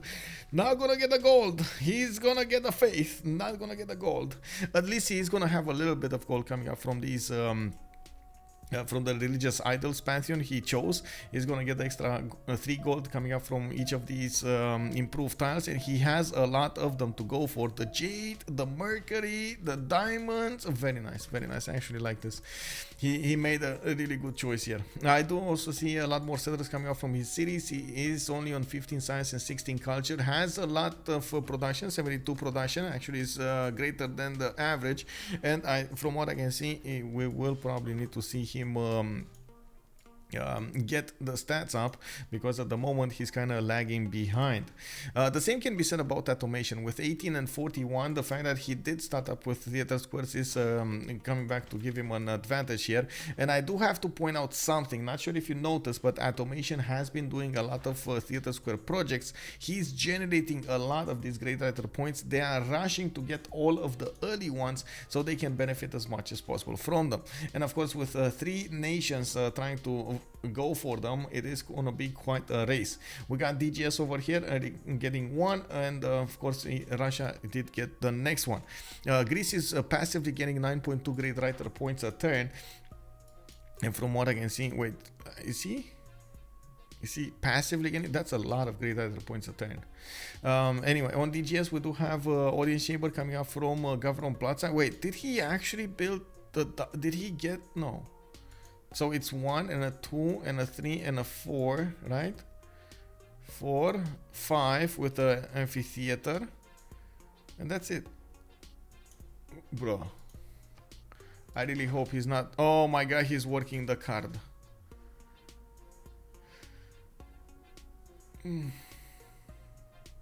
Okay, I mean, sure, you can work the card. Yeah, you know. Yeah, Pingala double in the card. I mean, there's no other explanation. But no, I don't think he has enough governor titles. He already has like 4 governors, and oh man, did he go Pingala? Did he not go Pingala Science? He did not go Pingala Science, did he? It's 18 Science, 49 Culture. Yeah. Imagine a Colosseum in the middle of the Cree land. Yes, yes. He needs to go for it. Oh my god, who's actually gonna try to go for Colosseum? Who's on Games and Rec? Let's see. Games, no? Campus. He's going for the Campus. No Colosseum yet. No. Anyway. We do have over here Cree getting a few units on the east side, and by the looks of it, Henri is going to need to bump against those archers. On the front of France and Rome, I do see Rome does manage to actually punch through with a few of those legions, and he did push back the French units. I do like how Buhrese is going to try to wrap around the defenses of his opponent here and go far west side. If he does manage to get inside of the main lines of France, that is going to be a problem. And of course, immediately France is going to try to get a few horses out. Not bad, because France is still gonna get those improved into coursers. He does want to have as many of those as possible. Oh my god, look at this tile. Yes, yes. Bring more gold, more culture. Oh yes, 2, 2, 4 and a 5. And we do need to see how France is gonna get more of these chateaus everywhere. I do like that he's putting down commercials. He definitely needs the gold at this point. 51 science, 39 culture, and 15 gold per turn. He did just manage to get more science than Buhrese, and with the chateaus, he's actually getting the same amount of culture. How? You know, same amount of culture as Rome with 3 monuments? Okay, I mean that yeah, that's a thing. That's a thing. We do need to also see Rome over here try to get an encampment of his own. He did build one in Antium and started making the points. He's on 28 out of 30 great general points a turn, while France is 25.5 out of 30. Neither of them did actually recruit one of the first generals, and of course we do have 4 of them in this part of the empire. Part of the game, I mean, not the empire. Anyway.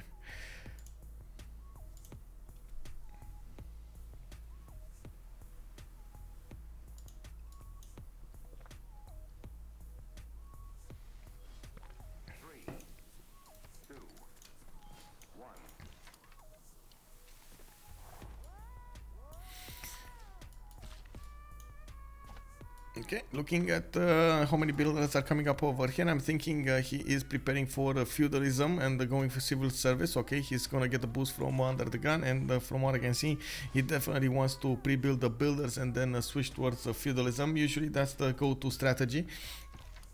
We got the American, oh my god, okay, American units coming up from New York going towards La Venta. That city is not gonna have a good defense to work with, unfortunately. Not gonna withstand the hate of Deskra.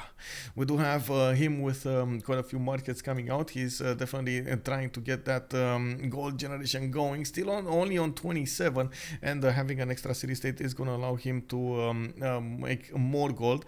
We do also see him getting a direct line of expansions towards Russia, which is gonna allow him to start trading with Russia. At the moment, I think he is actually trading with Geneva, making a road to the east side. Not bad, actually. Building a road towards Geneva is going to allow him to actually get those Rough Riders much faster towards France. And Elaphantguy here is going to have quite a bit of a pickle. He's going to be in quite a bit of a pickle, mostly because at the timing we're going to see both Deskra and Atomation getting their unique units, getting the Cossacks and the Rough Riders. We're probably gonna see France over here getting 2 versus 1, and that is gonna be a major problem.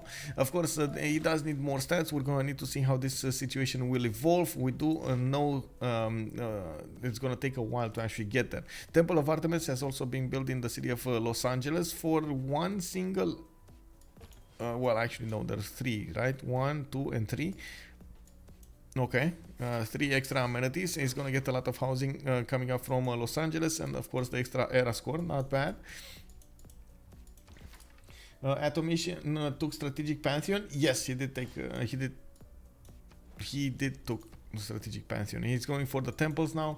He's gonna start to get more writers, and from what I can see, they did manage to open up all of the first writers, with Greece acquiring the last 2. Okay, DGS actually made the projects and took away those early writers from Russia.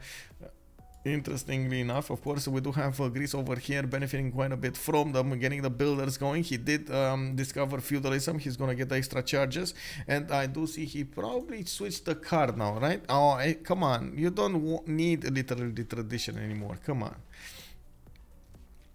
From what I can see, he's also going to need to place some farms over here in the city of Sparta, because he does definitely need the extra population to work with. All of those tiles, not to mention place down those next districts. He does have a very good campus on the west side, a +5 that he could generate some extra science from, and as you can see, he's actually quite low on the science, only on 19. From Bergamo, unfortunately, because he did discover bronze working, he's not going to get that nice and juicy +5 over here on the iron tile, because it is an iron tile. He can't actually work it. We do have him with, unfortunately, a lack of fresh water on the west and on the east. He is kind of blocked in place here. Probably going to need to discover what's happening in the north, even though he's not that great. It's still going to give him an extra city on that rice tile, or next to the rice tile, whenever he floats your boat. We do have him with a bit of coast on the west, where he can also place a few cities. He's going to be on the same coast as America and could get, you know, some galleys over there. Maybe pokey, try to annoy his opponent into building a fleet.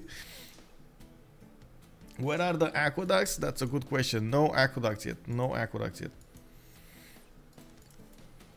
We got Rome staying on 5 cities, and we do see Francis starting to ramp up his production of horses. We do have him with all of those builders starting to get out of... Wait a second. Wait. Okay, feudalism builders. Okay. I was wondering, like, are you for real, bro? Did you just pre-build so many builders to actually not get them with a feudalism bonus? No, never mind. He actually did. We do have Paul over here getting to 58 science and 43 culture. He's gonna get castles next to us. Mercenaries in 2. And of course, he's gonna get the extra damage against Rome. While Rome doesn't look prepared for this. Uh-oh. Okay. Okay, let's do this. Really quick poll. Will Rome withstand Francis push?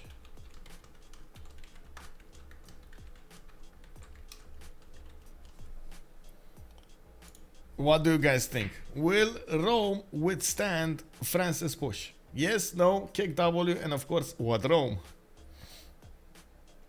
He will have all the faith he needs from the Lavras without a Pantheon buff? Yes. Oh, we got a crash? No. Wait, was that the host? No.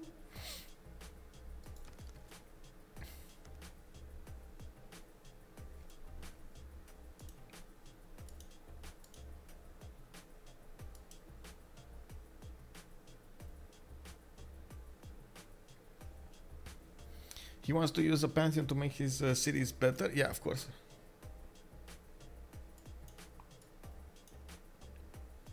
I gotta say, we're probably gonna need to relobby anyway, but I'm waiting for them to come to the conclusion.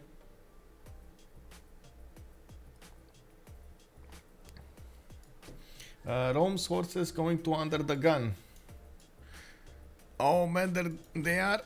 And they're gonna get a city from UnderTheGun. UnderTheGun being greedy.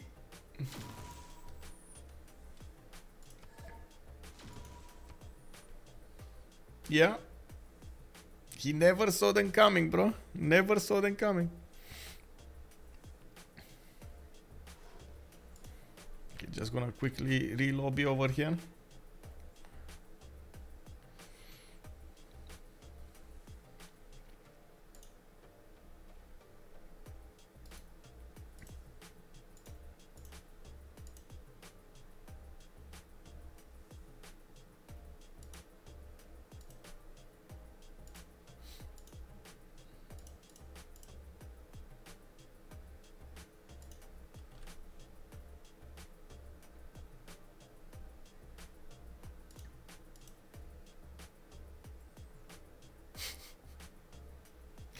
We got a new lobby going. Come on. Oh, Atomation dropped entirely. He actually dropped from... okay. I think his internet dropped. Uh-oh. I don't see the guy, the man, the hour.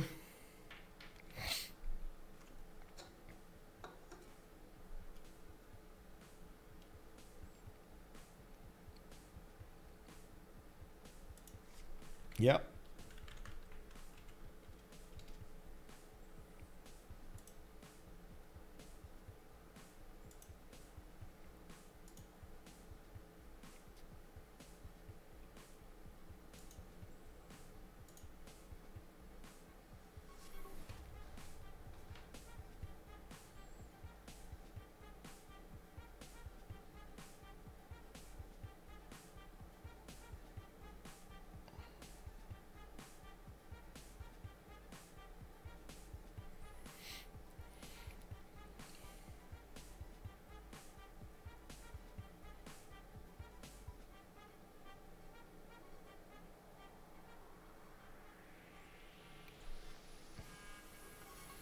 Godama Terasu, Atomation's internet dropped, so we're waiting for his internet to come back.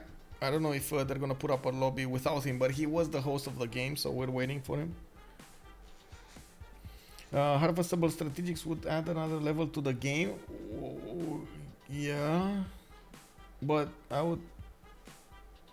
I mean, they would, but at the same time, I would immediately see some problems with that, with some of the players being as greedy as they could and just chopping and remaining without them.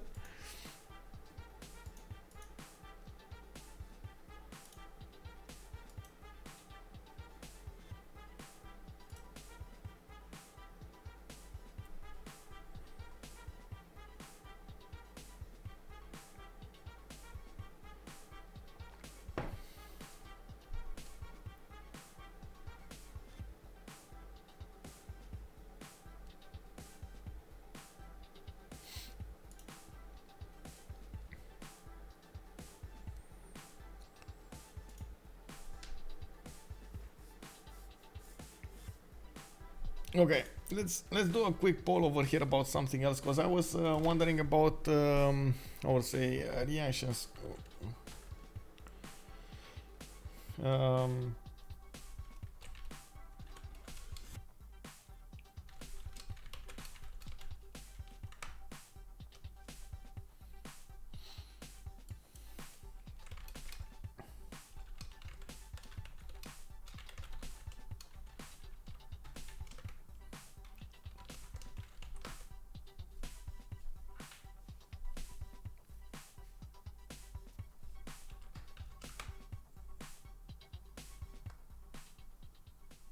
I want to do a series of emotes with Leia, and I'm really curious what can I do over here.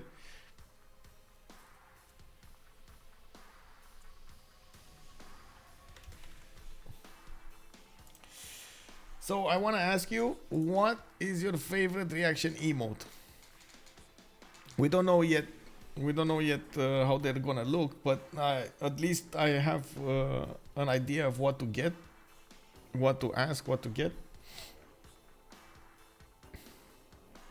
Can you guys vote, please? Couldn't poll in the chat over here. We do have 5 choices: Poke, Kick, W, Hey, Oof, and Cry. What would you like to react with the most?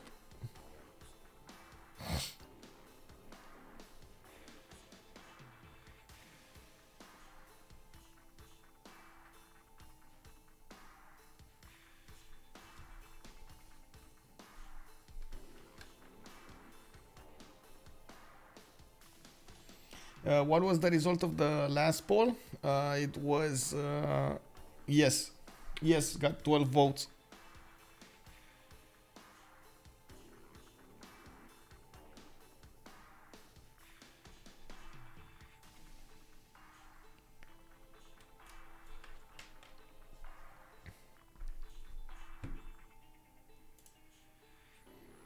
Oh yeah, they need to find a sub if it doesn't come too doesn't come fast here.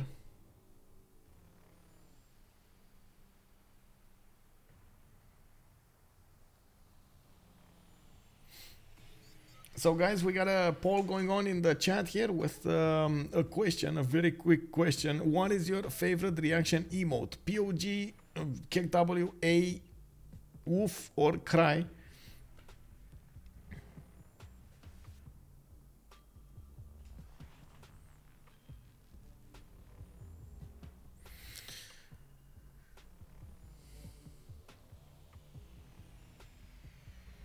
Oh, I really hope Atomation's, I would say, internet comes back. I really hope.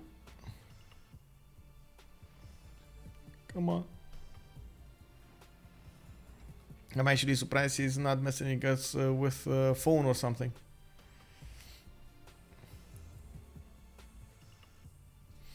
If you can simply get rid of the strategic resource, make placing a lot of things easier. No need to predict and plan the research. Since you can just simply remove it later. Yeah.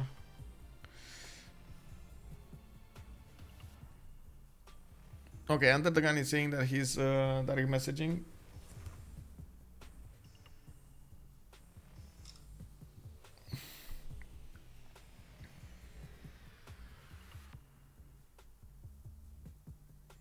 And that he's trying to get his internet back up. Okay. And then he's saying that his neighbor ordered internet and they disconnected his.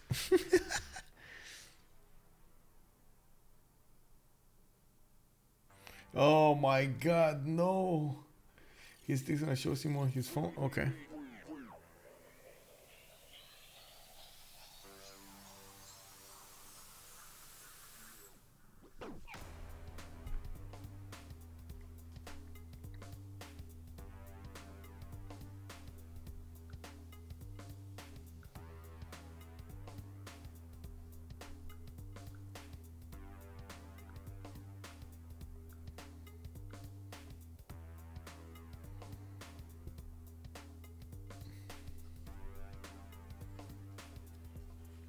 Okay, I see him back. I see him back. Back in the channels, I mean. I don't know when he's gonna actually get the game going, but hopefully soon.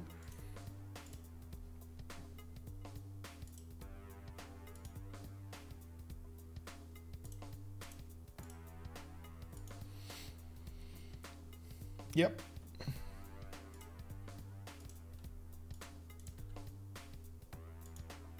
Okay, I see he's started up the game.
Okay. Link, maybe?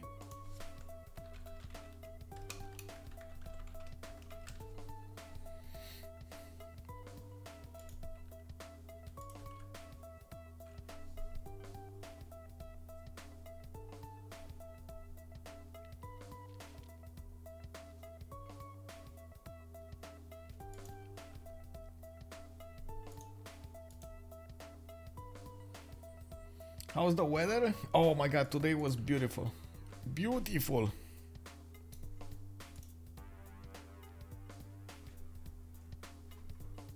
Actually, let me see if I can get them on my phone here. 1 sec.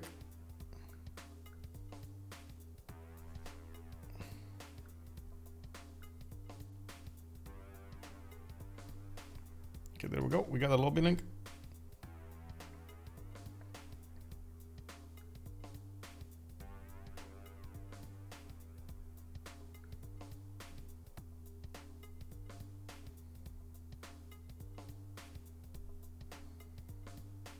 Oh, I didn't get a picture. Oh no, didn't get the picture. I'm sorry.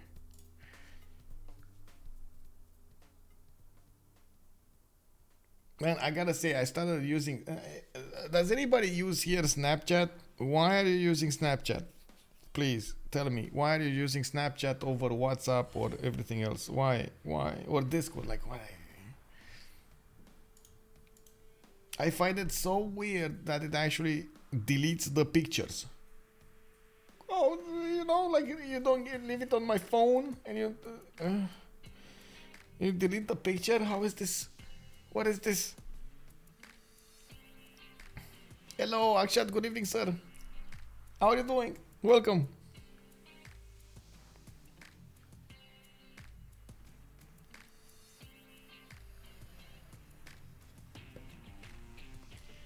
Cause teenagers think it's cool. Okay, interesting. That's it?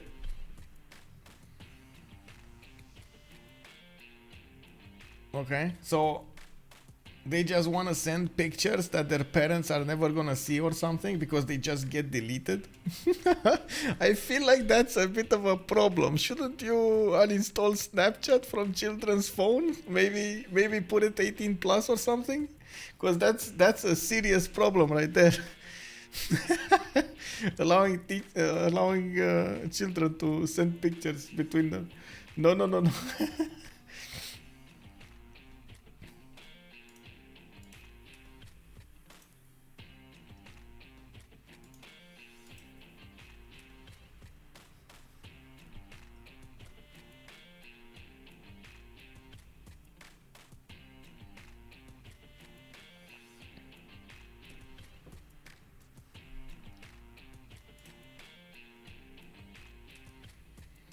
Oh, I'm gonna need to wait.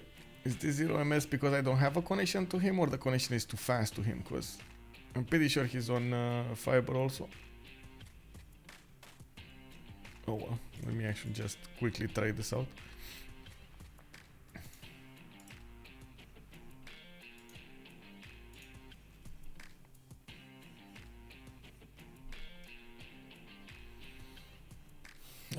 You were telling me about water, but oh, I have some water here.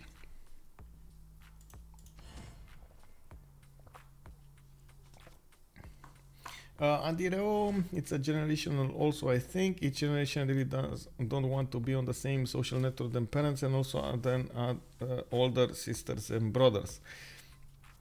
But wait, WhatsApp is a social network? I thought it's just a messaging app. I mean, I understand, Discord and stuff, but I don't know. Maybe I'm a bit too picky on this. There are so many messaging apps. Oh my god, so many messaging apps. The only thing I don't like, okay, sure, it's Snapchat, it's fine. The only thing I don't like is that that it deletes the pictures. Like, let me see the pictures. Why, like these phones right now have like hundreds of gigabytes of space. Pictures are not a thing anymore, Snapchat is a monopoly in their field. Wait, really? Are they? How? Like, what is their... Interesting.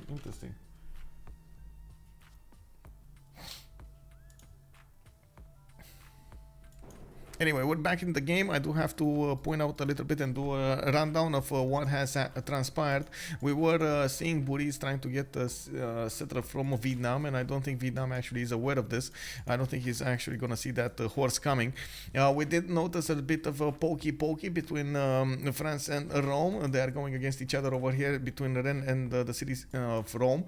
And we do see Buhrese is getting a few archers. We do have France getting a few pre-builds for those cuirassiers, for those coursers, I mean. Does have his feudalism builders coming out, and he's gonna chop them like there's no tomorrow.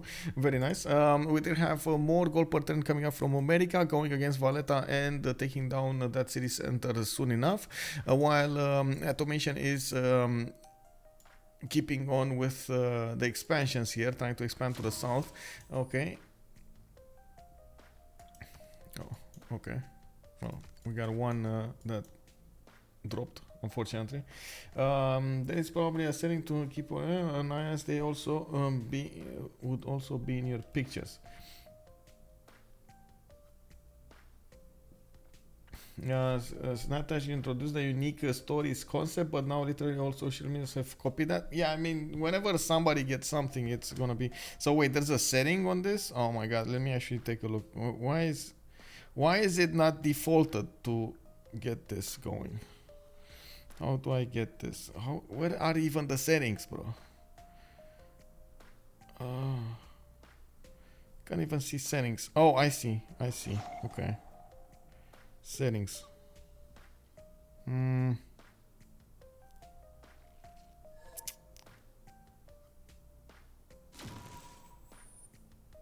Is it joining?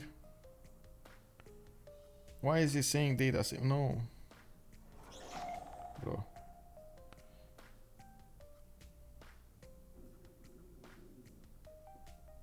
It's so weird.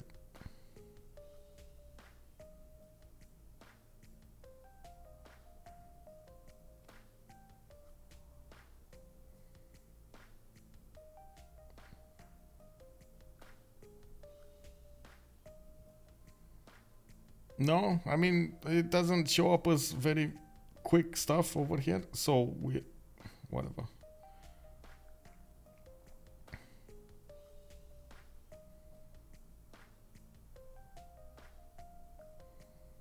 Whatever. I'm too old for Snapchat. Yeah. It's like, what? Why would you ever use Snapchat? You know, like over Discord or something like that. I'm questioning my choice of actually installing the app. Yeah, there's no need to use it for casual messaging. Then everybody, yeah, I know, right? I have WhatsApp and that's it. Yeah, basically.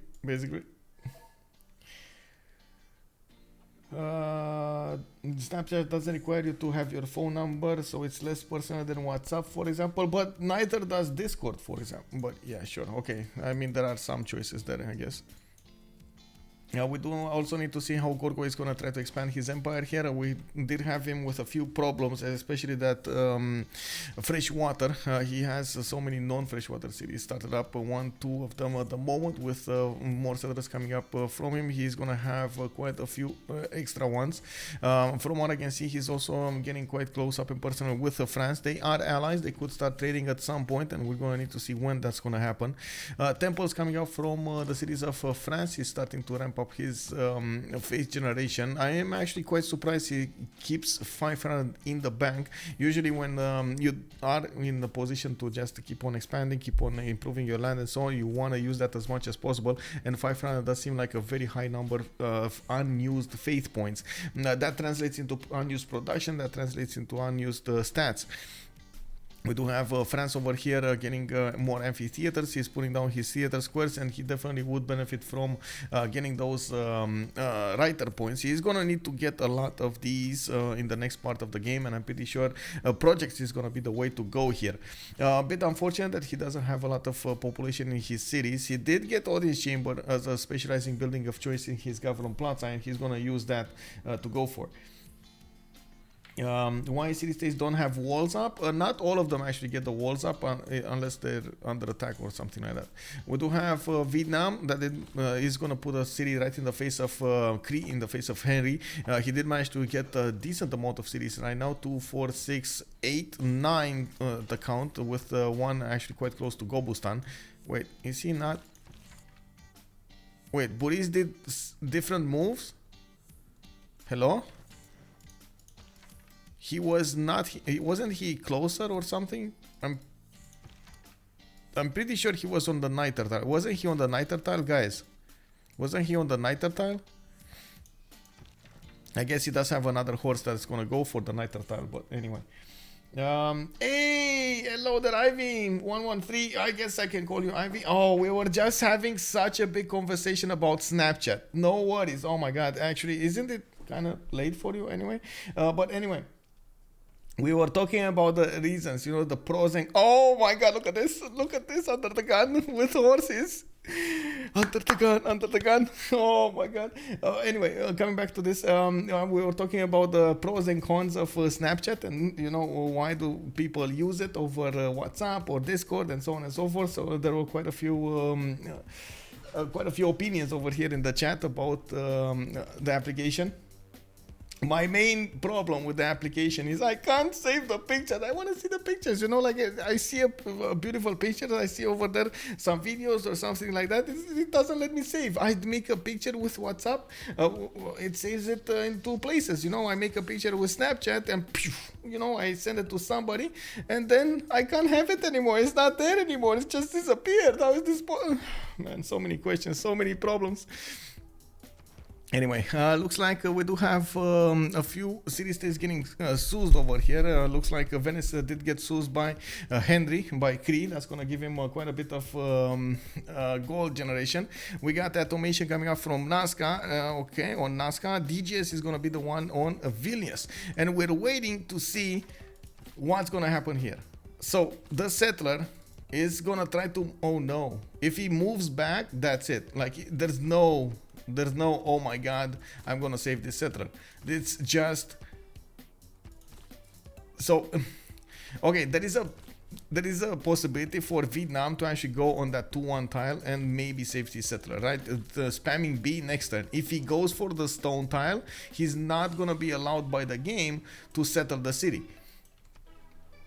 I mean, most people think it's for prepping guns and stuff, but I don't know. It's ain't like that. It's quite an app though.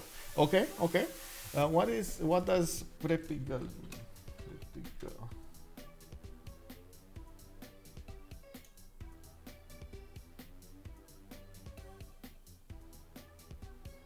Oh, I see what that has mean. This is the first time I actually heard that term. JR, bonsoir, monsieur. Hey, how you doing, man? Giga chat, go wheat and press B. Yeah, I know exactly, right? Like, go for it. Like, when you know something like this happens, you gotta go for it. Is he just gonna keep on shift entering? It looks like UnderTheGun is just gonna keep on shift entering until his horse is gonna get there. DGS has found another relic. Oh man, the T-hats are good with DGS tonight. Also, check out the Snapchat memories. I have not done this. Wait, Lanthi, what do you know that we don't know? Many girls prefer it for dating because you don't have your pictures uploaded there, whereas WhatsApp and Insta can be a bit personal. Yeah, I mean, I get it. I totally get it. That is something that's happening. You can send something on Snapchat and you can't see it anymore, which is like why would you send something that you would not like want to be seen anymore? You know, like you gotta be careful with it. You gotta be understanding. You know, you gotta take care of your image. We got Valletta going down to the American horses. Looks like Russia is going to start expanding his, I would say, wonder count. He's going to go for the pyramids over here from the city of Moscow, where he is establishing Magnus. I do also notice St. Petersburg coming up with an amphitheater in 2 turns. It looks like Tula is going to get builders in 3, in Voronezh in 2, and I'm pretty sure they actually went for feudalism builders. I'm very curious that Russia is actually building builders and not buying them with faith. You know, he does have 96 faith per turn, and by the looks of it, he could have spent that extra production getting some other stuff. You know, some amphitheaters over here, some districts, some anything else, even some units. A bit of a problem here, he's minus gold, and I do want to keep on the image over here to see what's going on with the settler. Oh yeah, he is gonna shift enter his horse with the check this out, Buhrese, are you gonna do it? Oh no, Elaphantguy is unfortunately, okay, there we go. Elaphantguy is unfortunately desyncing. We might actually have a new relobby at some point. Will you show era score? Yes. We got 7 more turns until the next era, and by the looks of it, we got them started up, okay, with quite a bit of era score. Valletta has been defeated. We got 2, 4, 6 cities for Deskra. He definitely would need at least 4 more on the Highlands map. I do also notice the same thing can be said about Rome. Now we're ending up with Paul coming up with a great general to the south of Rennes. Now we do have him upgrading his coursers at the moment, and I'm pretty sure we do need to see Paul chopping a few more of these units. I'm actually quite surprised we didn't see around 10 horses going against his opponent. Since he did discover castles a bit of time ago, I'm pretty sure there's a spy moving from Paul's cities to Buhrese cities. We're just needing for him to establish somewhere, not sure where. Ideally you want it somewhere around Kume in the backline cities, so you don't need to puddle jump it all over the place. We do have also in the era score Henri here with 46 out of 52. Buhrese is 44 out of 54, 10 points away. That's quite a few points, but he does have the baths coming up. Oh, he already built the baths. Oh, that's a big boo-boo. We got the Elaphantguy with 30 out of 38. That is a major issue, by the way. If Elaphantguy doesn't get his era score points, that's gonna be a bit of a sad day over here. We got him with a Padana coming up from Ruin. Amboise is gonna get Oracle. I do see commercial hubs coming up from Toulouse. It looks like also Paul is going to get 37 out of 39, Deskra 33 out of 39, UnderTheGun 39.45, Atomation 54 out of 59. Okay, 5 points to go for the next golden age for Atomation. He is probably going to get that. We do have also Harbor. Elaphantguy is saying that he's probably going to desync again because he's not seeing his production. Okay, interesting. Well, it is what it is.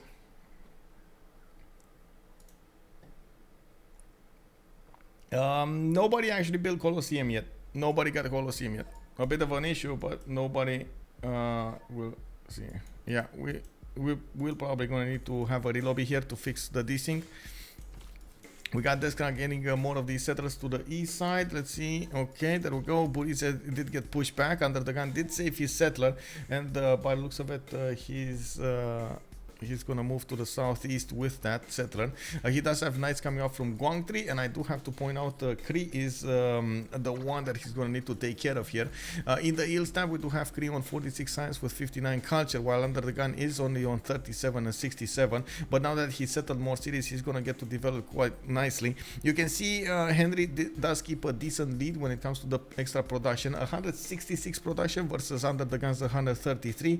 We do have finally somebody going for Colosseum. Musketo is going to get a decent amount of builders to chop that Colosseum out. He does not want to endanger all of the production of all of those trade routes going from his other cities to the capital, so he's going to have Mickey Sivwachi keep Magnus in there, and of course you do see that he is preparing to put Colosseum right smack on that May style. We do have the arena that needs to be chopped, and I don't think he's going to get any kind of any kind of something competition. Oh, I just realized that I actually need to send a picture to somebody. Talking about pictures, give me a second.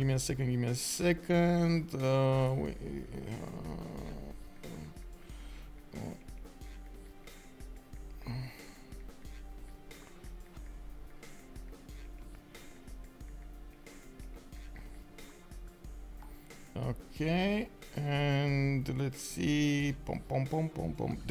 This button and this button and this button, and I got it. Okay, got it.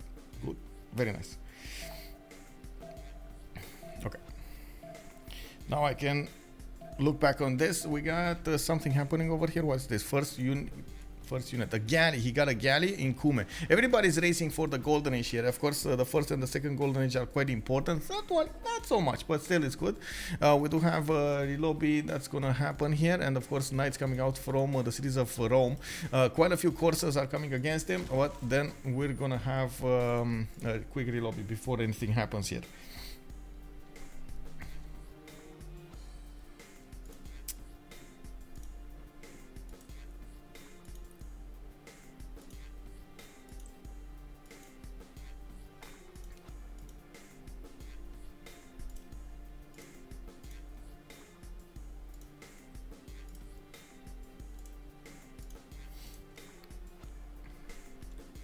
Just need to get the link. Where's the link? Come, get the link.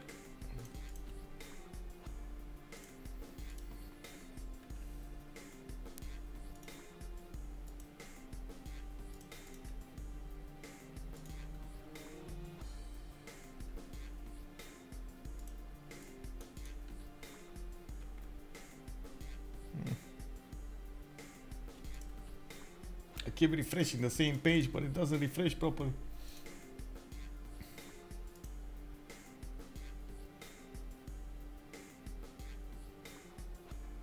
Hey, Fangario. No, it did not, and we're just relobbying because Elaphantguy did drop earlier. So we're getting them back in.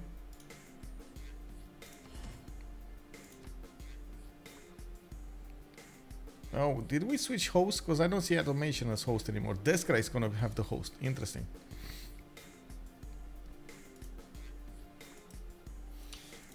How are you doing, Fangario, tonight? Good evening, sir. Good evening.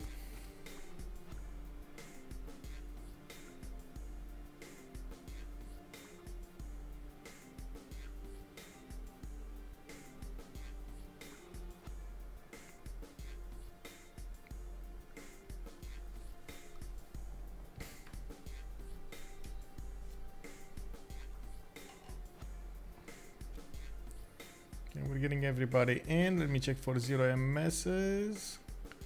Boom, boom, boom, boom, boom, boom. Okay, it's fine.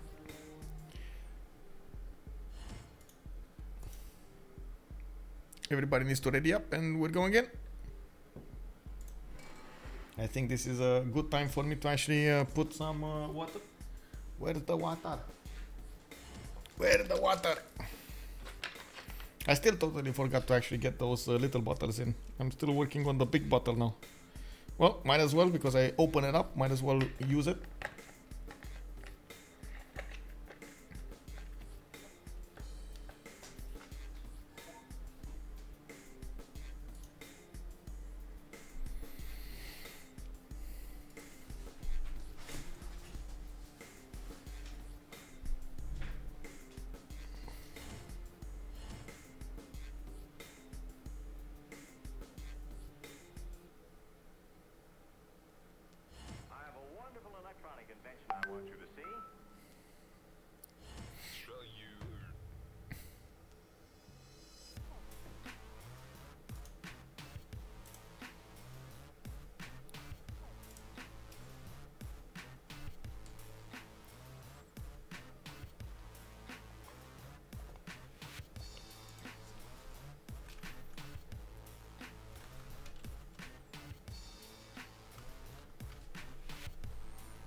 Okay, just automation is to ready up and we're going. 9, 8, 7. Yeah. We're going. So we are starting to get to that point in which Catherine de Medici will get his extra diplomatic visibility, and we're gonna see him go against Rome. I'm actually quite surprised we didn't see more cities coming out from Rome, and of course we're going to need to see how that will end up. Oh my god, this is just beautiful. So many colors. Yes.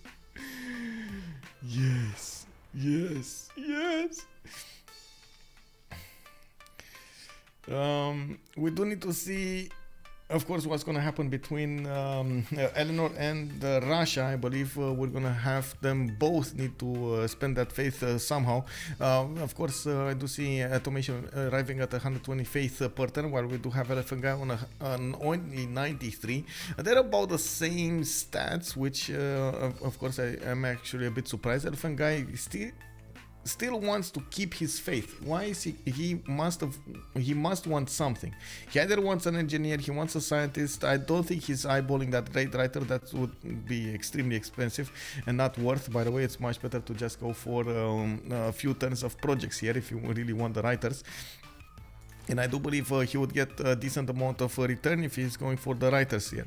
A bit of an issue would also be the next golden age. We only have Atomation coming up from Tranquility that is eyeballing that golden age. We got four more turns that they can affect this, and of course we do have, as you can see, 37, 39, 33, 39, 39, 45. This is going to be an issue for Paul, Deskra and UnderTheGun because of those points.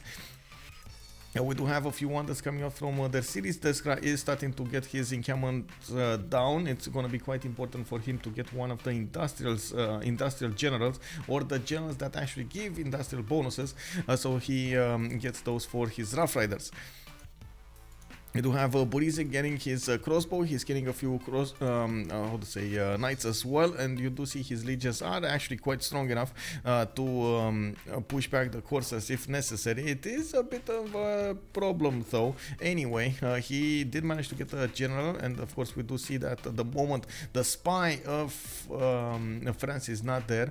We do have Paul going for education, going for divine right. Actually quite surprising. He doesn't want to push forward his advantage towards printing, rather than going back to on the top 3 for education. It's going to be quite important what kind of science output he's going to have in the next part of the game. But I'm pretty sure he knows that Buhrese did not actually go for that many cities. You can see Buhrese over here getting pushed by the coursers. Oh my god, he might actually... Oh, he's getting in. Paul is getting in. And we do have Buhrese probably now... shouting at his teammates, give me gold, I saved the world, give me gold. We do have over here Buhrese with the legions needing to get to printing in 3 turns. By the looks of it, he's gonna need the gold for his archers to upgrade into crossbows. He already spent the movement on those archers, so he can't upgrade them now, even if he gets the gold. Oh my god, did he just buy a legion? He bought a legion, guys. He actually bought a legion. He's probably gonna shift that turret on the stone town, so he blocks that passage for the French coursers to get in. If they get in over here, it's gonna be extremely hard to take care of. The French spy must be in transit. Indeed, we do have one knight coming up from Rome that will boost the city strength of all of his cities, and of course Buhrese over here in the city of Rome will need to make awesome things. I'm a bit surprised. Oh, Rome actually got Hypatia. Very nice, very nice. Oh, sorry, not Rome. France actually got Hypatia. That's gonna be very nice for him. Getting 71 science, 55 culture. Looks like he is growing slowly but surely over Buhrese's science, and this is mostly because of the lack of extra cities.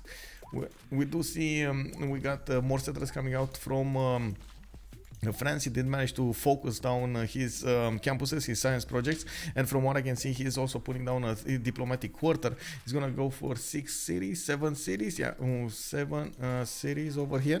That's gonna be quite important. And what is happening? Oh, somebody clicked on something. We do have also UnderTheGun managing to put a settler to the south of Donghoi, that settler that actually you saw last time having a few issues. Well, now he did manage to take care of that horse and pushed it out of his territory.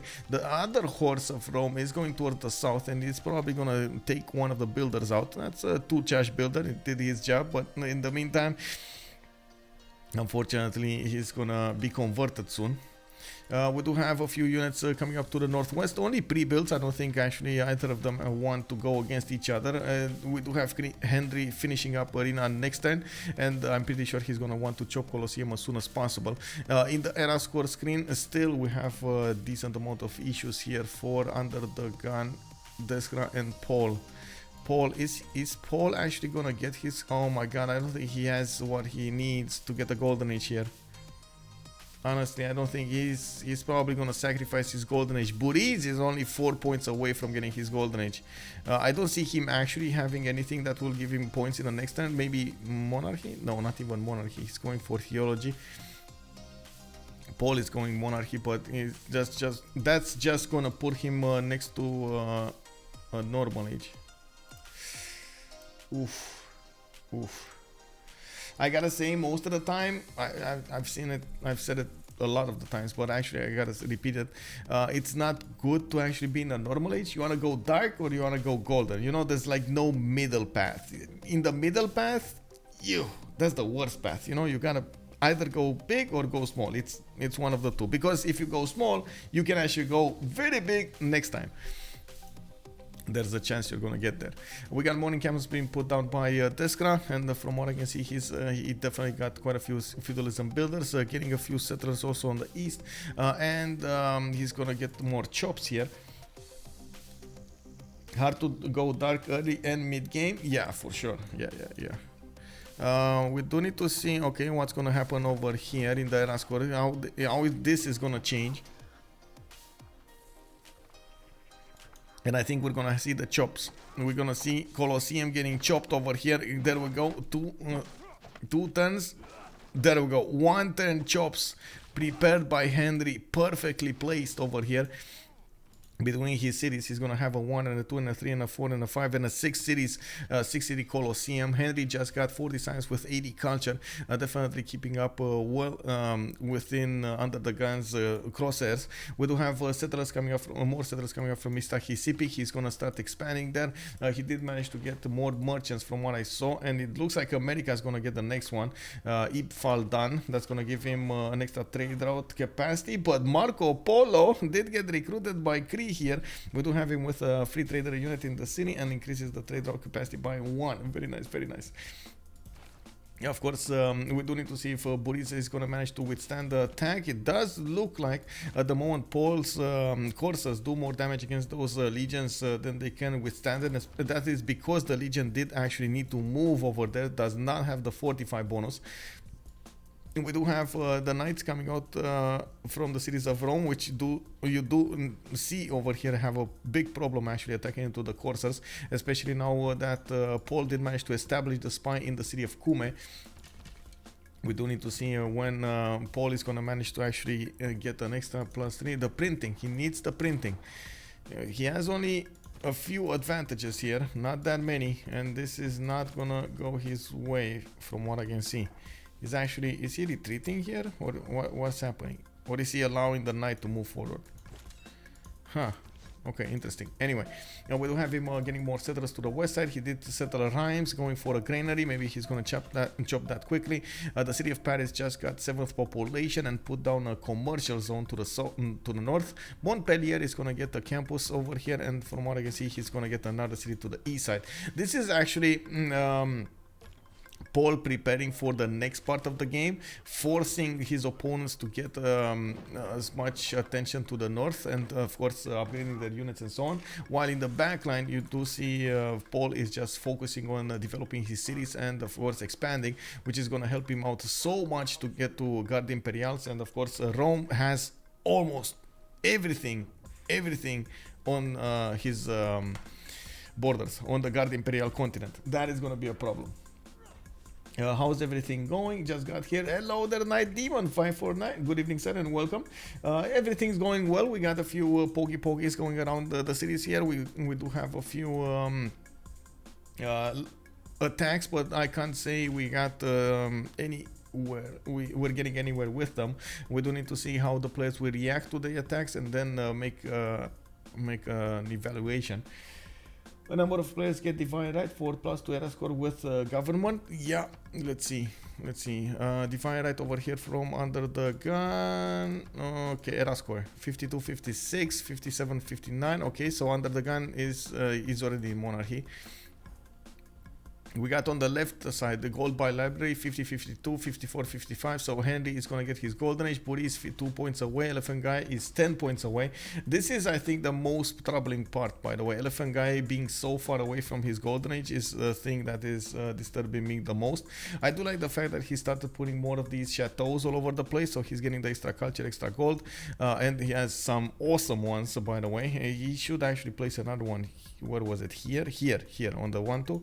Now next to the amenities, and from what I can see, he's going for some commercial hubs. Well, I gotta say, I can't abstain myself. I gotta say, remember when we said he should have actually gotten this commercial hub with the extra points? Well, now those extra points count. Now Deskra would have needed those extra 3 points over there from the splendid commercial that he would have had if he just swapped around the order he was building, the Governplatz and the commercial.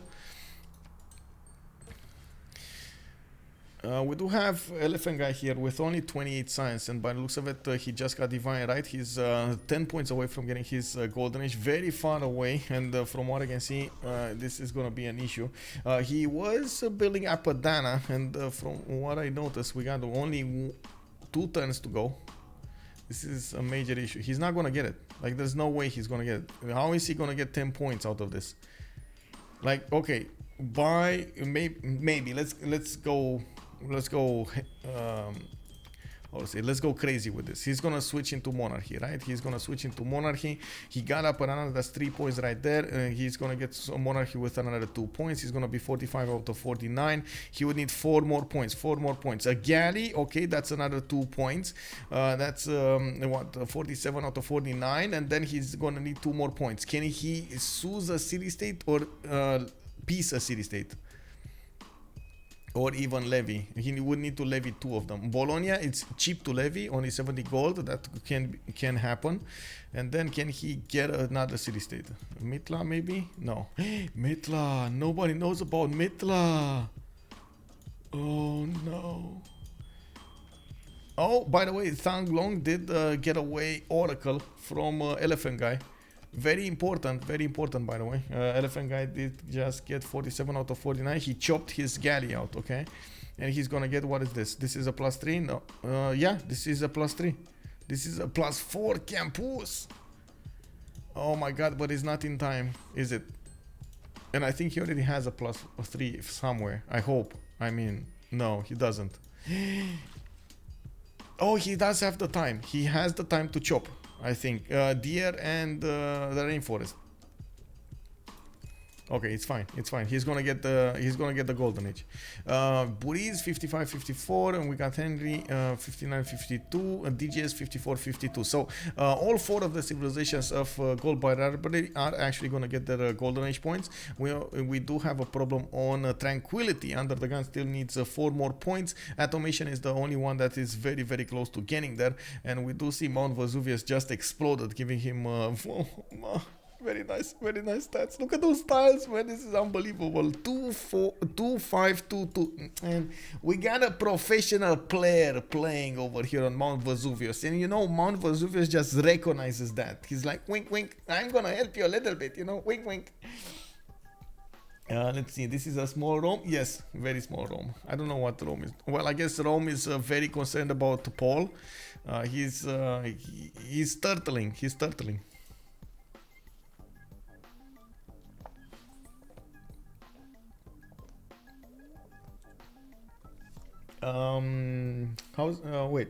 How to take advantage of Dark Age? There are actually multiple ways of taking advantage by Dark Age. Policy cards, you can use Monasticism, is one of the most famous ones. The +5 card for the damage for your units is another famous one. We do have Isolationism, also a good one. They make their living like the rest of us. They do not get salaries. Yes, we do need to, we need to get to that professional level. We need to. You know, you keep calling something, it will come to pass, you know. That latter sum is good too, since Cree equals lots of traders. Yeah, Cree is gonna have massive amount of traders.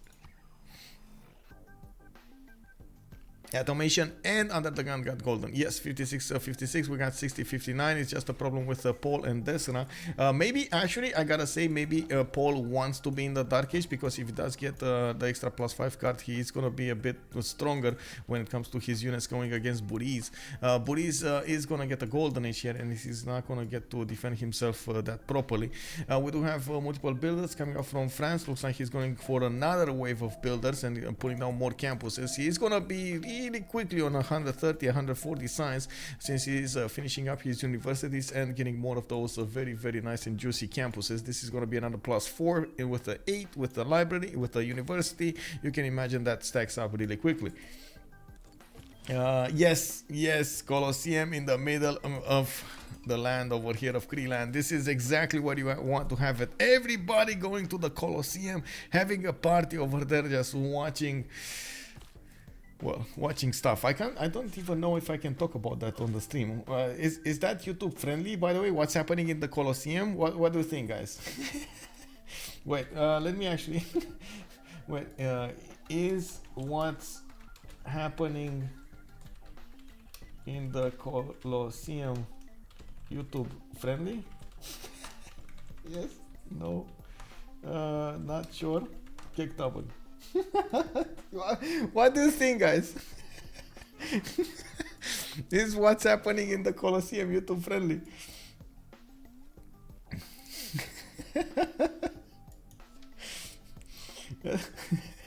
I don't know, man. I don't know. You know, it happened. You know, like it seems like some part of history is not YouTube friendly. What can I say?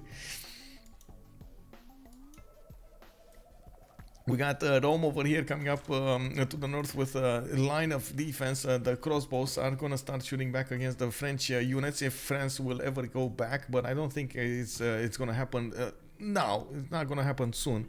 We do have a bit of a problem with gold on Buhrese, on -3 gold a turn, but everybody else did manage to get to a positive side. It does look like we just popped into the next era, and we do have golden with Dark Age, golden. A bit of a problem here for Tranquility when it comes to their golden ages, and we do need to see exactly why this happened. I am really curious how Paul is going to get out of this, and not to mention what is Deskra going to do with his Dark Age. Last Serpent, I guess there's only one way to find out. I don't want to get my my videos blocked, bro. Like, you know what I mean. You know what I mean. Anyway, oh, hello there.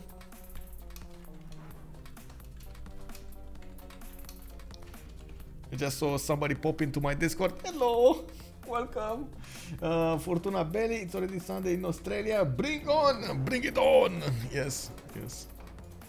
Let's see, religious city states. Oh, wait. Whoa, wait. Let's go for trade. And I go for Recon, and I go for Hannibal. Good evening. Trade. Recon. You. I go B.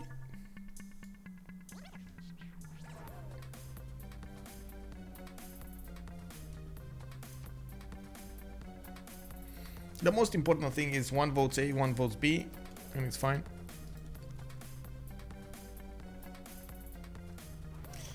Also, Lord Dr. Cat, good evening, sir. Good evening. Did everybody vote, by the way? Is what's happening in the Colosseum YouTube friendly? And I think I actually put an extra L and one less S over there. I'm sorry.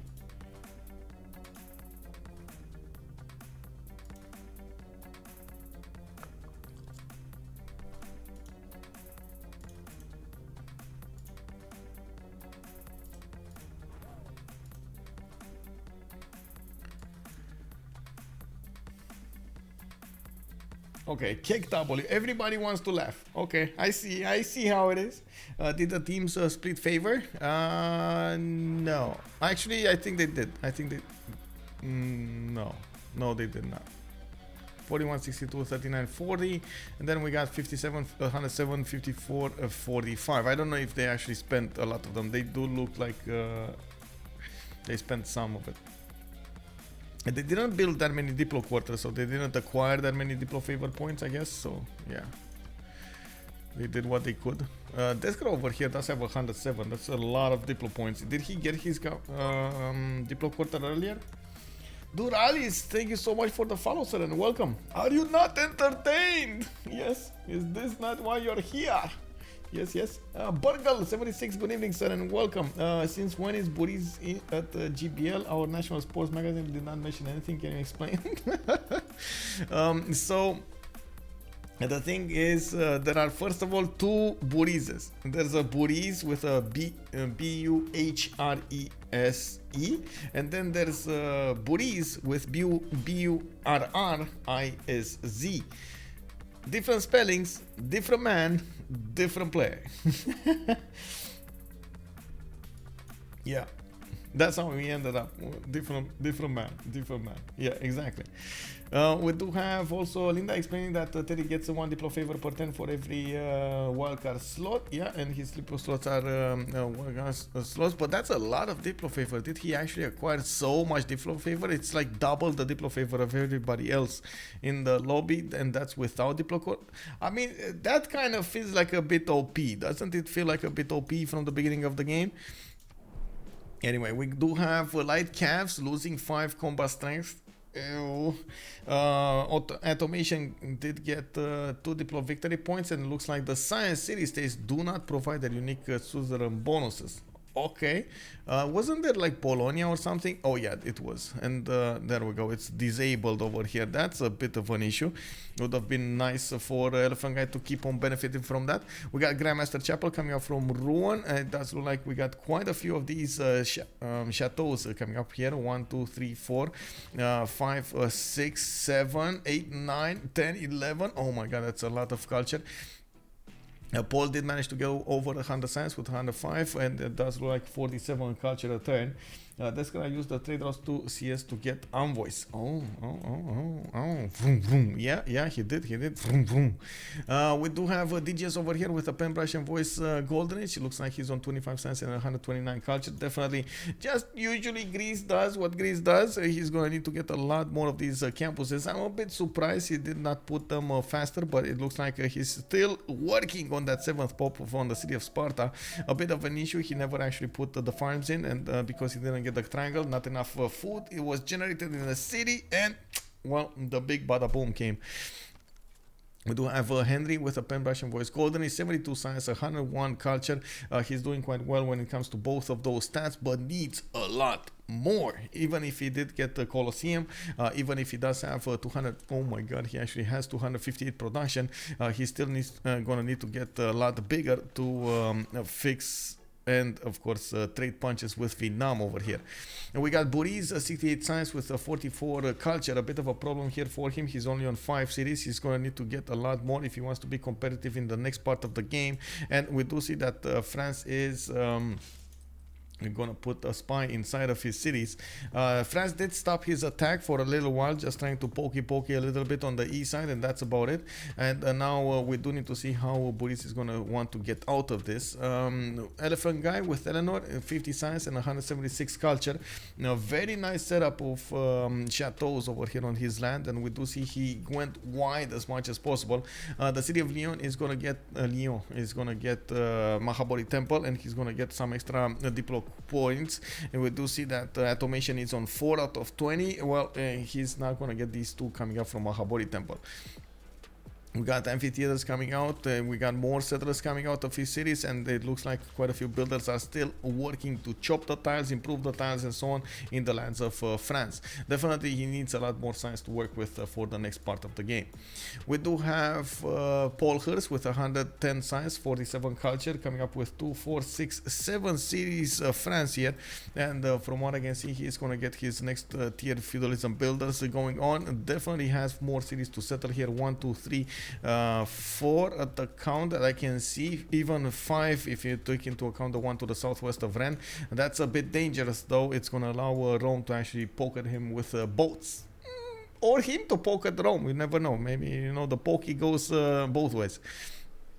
We got Deskra coming up with 71 science and 52 culture, 82 gold a turn. Very nice result from him.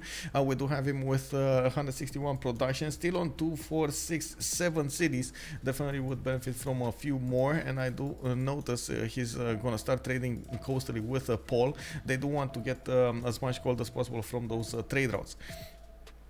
We got heavy chariots coming up from him, and these are all going to turn into rough riders when he's going to get his military cuirassier technology, right? The ballistics. I totally forgot they got they're there. I don't know why. Every time I'm thinking of industrial era units, I'm thinking military science. But anyway, ballistics is going to be the way to go there. And Deskra is going bottom 3 right now for iron working, and then he's going to need to go military engineering, state ups, gunpowder, metal casting, and then of course ballistics. We got UnderTheGun with 67 science, 115 culture, with a lot of cities smack in the middle of the map here, with 2, 4, 6, 8, 9 cities. He's getting more tons by the hour, and I do see he has a bit of a problem with one Roman horses, but at the same time he's putting a lot of these campuses in his land, improving them with his libraries, and trying to get more production for his industrial zones. That's one thing that I have not actually seen that much here. Cree did not start up his industrial zone production.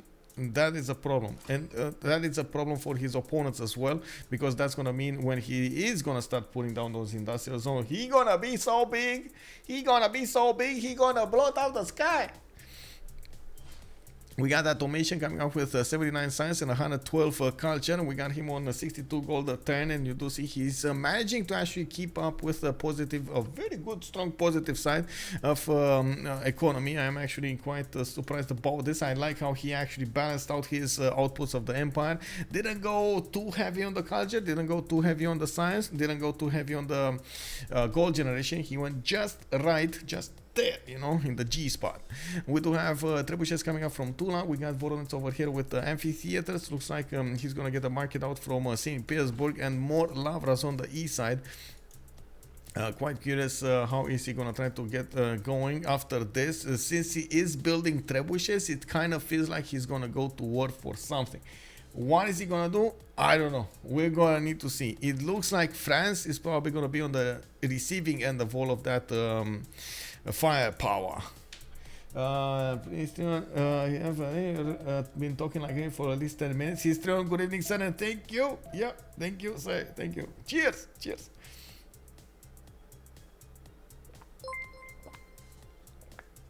Jack Ice Tube, thank you so much for the follow, sir, and welcome. That mentioned the first settler moves were a sus. Wait, what? There was first settler moves? I didn't lose them, but they were very, very late. I forgot it was there. 3 settlers on their walk left instead of right towards the obvious not scouted Kili.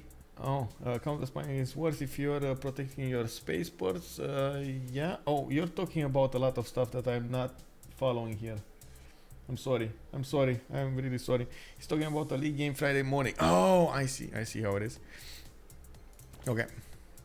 Well, we do have those pre-built Rough Riders coming up from Deskra. Looks like he is gonna go machinery next with humanism coming up in 3.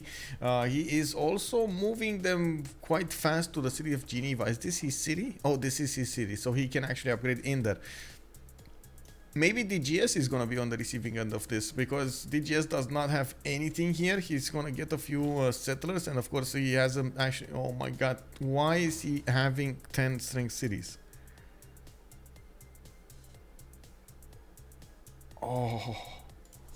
Oh, guys, big poll coming up here. Big poll coming up. Rate the greed level of DGS.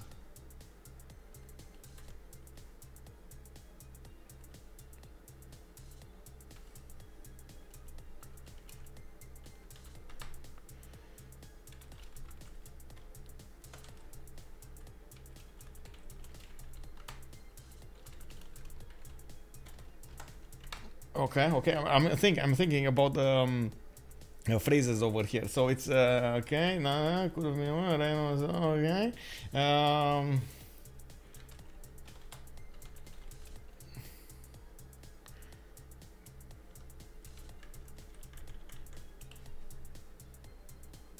Okay, let's go, boys. Boys and girls, you got to rate something over here. The greed level of DGS on 1059. He has 10 strength series. How is this possible, man? DGS may not be worried about military. Yeah, I mean, you know, like really, bro. He has 2, 4, 6, 8, 10, 11 series. I see he's settling some more, and I do see he's putting down commercials from quite a few cities. He does not have a lot of science to work with. He does have only 39 science, 139 culture, and by the looks of it, 128 production. Taking a look at this, he's getting a few granaries. I don't think he knows what's happening over here. I don't think he knows America is getting those units out. He could even get attacked by just, you know, good old horses, good old knights. It doesn't actually need that many units to punch through the defenses of a city of 10 strength. Man, that city can be taken down by warriors. Can you imagine that? Let's talk about this game. But also, I mean, you talk what you need to talk over there. It's all good. Hello, there's the reminder. Good evening, sir. Good evening. Again, was really entertaining if you want to learn from that mistakes and then have self-confidence. Then yeah. I mean, it's always good to learn from your mistakes. Always good, and of course, it's always good to learn from others' mistakes so you can be better. It's much easier overall. But I gotta say, it is very hard sometimes to learn from others' mistakes because I've seen this so many times. People not trusting the advice of other people, you know, like until they actually hit themselves with the head against the problem, it's a problem for them to actually understand that is a problem, you know. That must be a problem. It must be a problem that he's saying this must be a problem. It must be a problem. Oh no, but what if he's saying that this is a problem, so I understand that it's a problem, so I don't do that, so it's gonna be a problem for me instead of for him. You know? American sneaking up on Greece like he's playing Athens Cree. Assassins. Hey, MM Lee, hello there, ma'am. Good evening. We got over here quite a few. Oh, by the way, I got a special emote was made just today over here for the girls. I know Leia. If you guys know Leia, Leia is my parents' dog. She's a beagle, and I got one of these made for the girls to actually say hi over here. I'm gonna try in the next few days, in the next few weeks, actually, to try to get more of these with Leia, more of the how to say dog or cat and stuff like that. Oh man, you actually finished the rate of the grid level and it came out. Damn! Okay, I see how it is. I see how it is. Okay, we got Greece starting up his production. Well, he's trying to actually get more improve the tiles. And from what I can see over here, we do have Deskra getting inside of the borders of Geneva. Geneva starting up the ancient walls. Let's take a look at what's happening over here. Buhrese did get to his men at arms, and by the looks of it, we do have Paul coming up with coursers. I do see many times coming up also from France. The big thing is Paul did manage to get to 145 science and 57 culture. We thought this is gonna happen. We got him going for gunpowder. He shouldn't be that far away from getting guard. Oh my god, I just said that, right? He's going for the guard imperial treatment. Oh no, Buhrese, what are you gonna do here? Oh my god, guard imperial treatment coming for you, coming to a city near you. Well, we're gonna see how that is gonna end up with.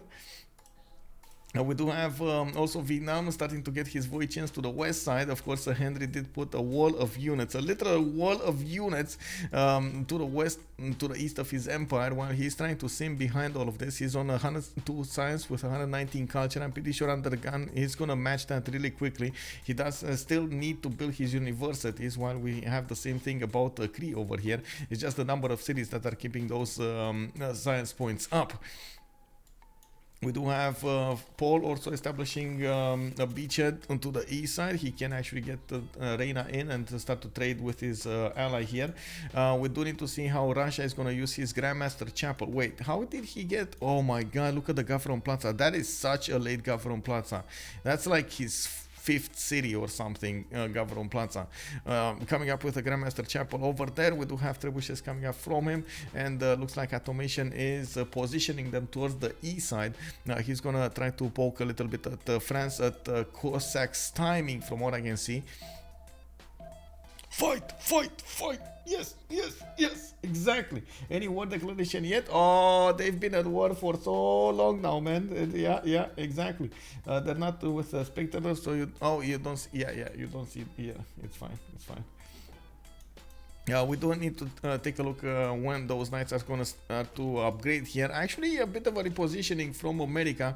He didn't send all of the units to Geneva. And of course, we do see that Greece did manage to get at least a classical unit out. Wait, he did a horse. He got a horse from Sparta. Okay, it's fine. DGS over here, it does have 26 defense strength city. Still not strong enough to defend against the knights. He's going to need to actually push a unit in that city. And I gotta say, did you see a hoplite this game? Like, where did those 4 points go? Like, you gotta get at least a hoplite. I really hope from the bottom of my heart we don't actually see him discover, what was it, metal something? Where's the metal thing? The metal thing. Military tactics. You know? Like, you need to get those 4 points, bro. Where's the hoplite? He had 10 strength cities. He couldn't have had a hoplite, right? Russia hiding in the USA? Yeah, exactly. And America is hiding in Russia. Oh, what is this happening? Don't see the icons indeed. Yeah.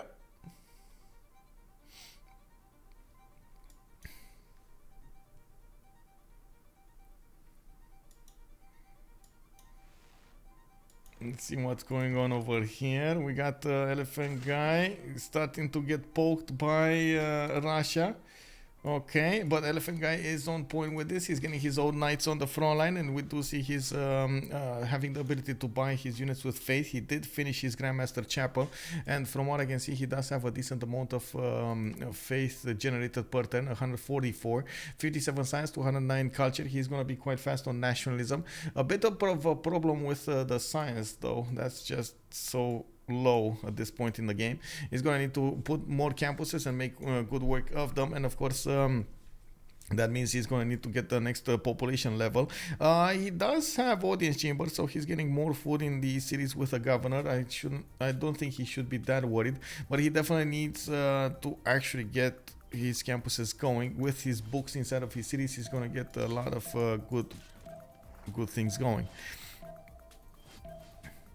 I'm actually quite surprised we don't see Deskra putting more units over here to work. I'm not sure why he actually upgraded in the city of Kazan instead of upgrading in Geneva.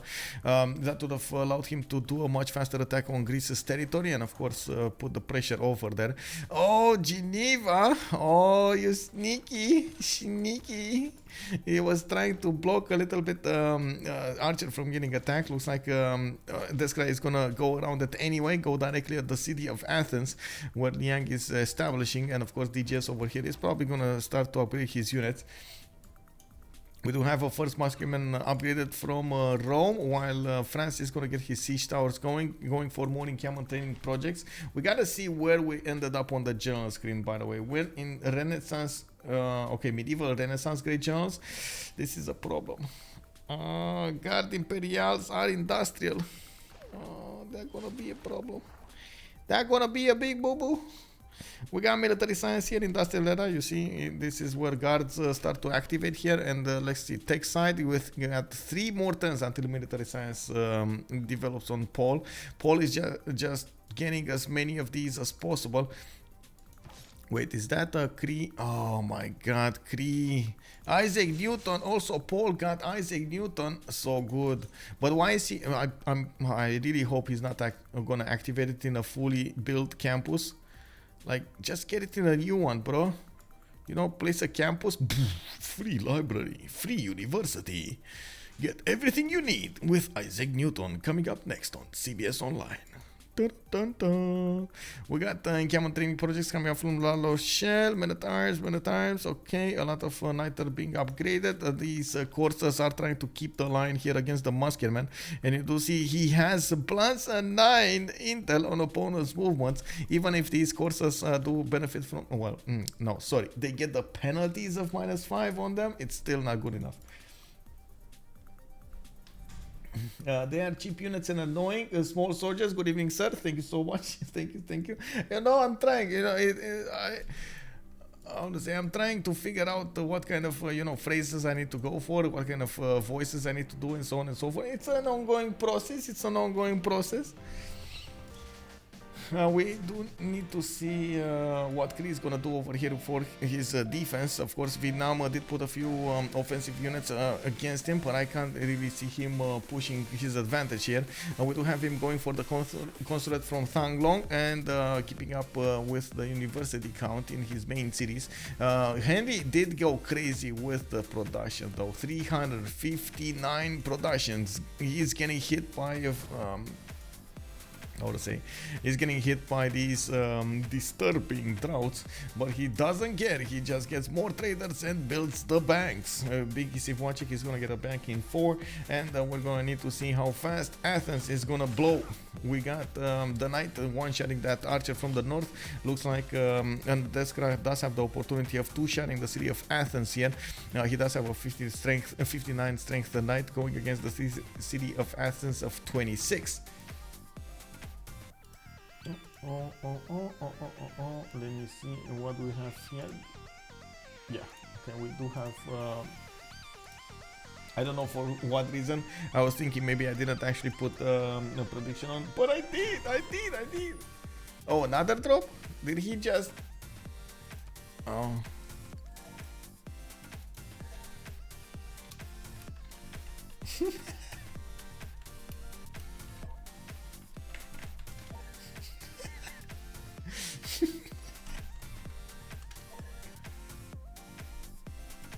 Maybe that was his girlfriend this time, you know? He unplugged. Oh, too much civilization 640 today. Pay for another quarter.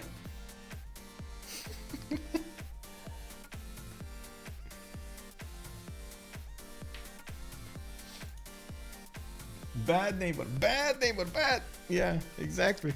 Can you imagine?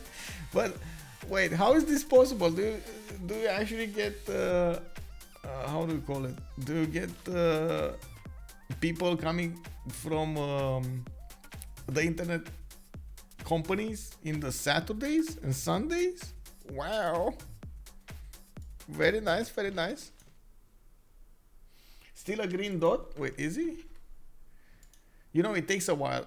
Actually, it's not instant when he drops. When somebody drops, it takes like a few minutes, 2-3 minutes for him to actually totally drop. Oh no, there we go. He connected. He reconnected. Okay. The ISP can go up and down. Yeah. Her girlfriend saw snapshot pictures and got mad. Yeah. Yeah, exactly. You see snapshot over there is Snapchat. Snapchat is doing quite a few problems, creating quite a few problems, man.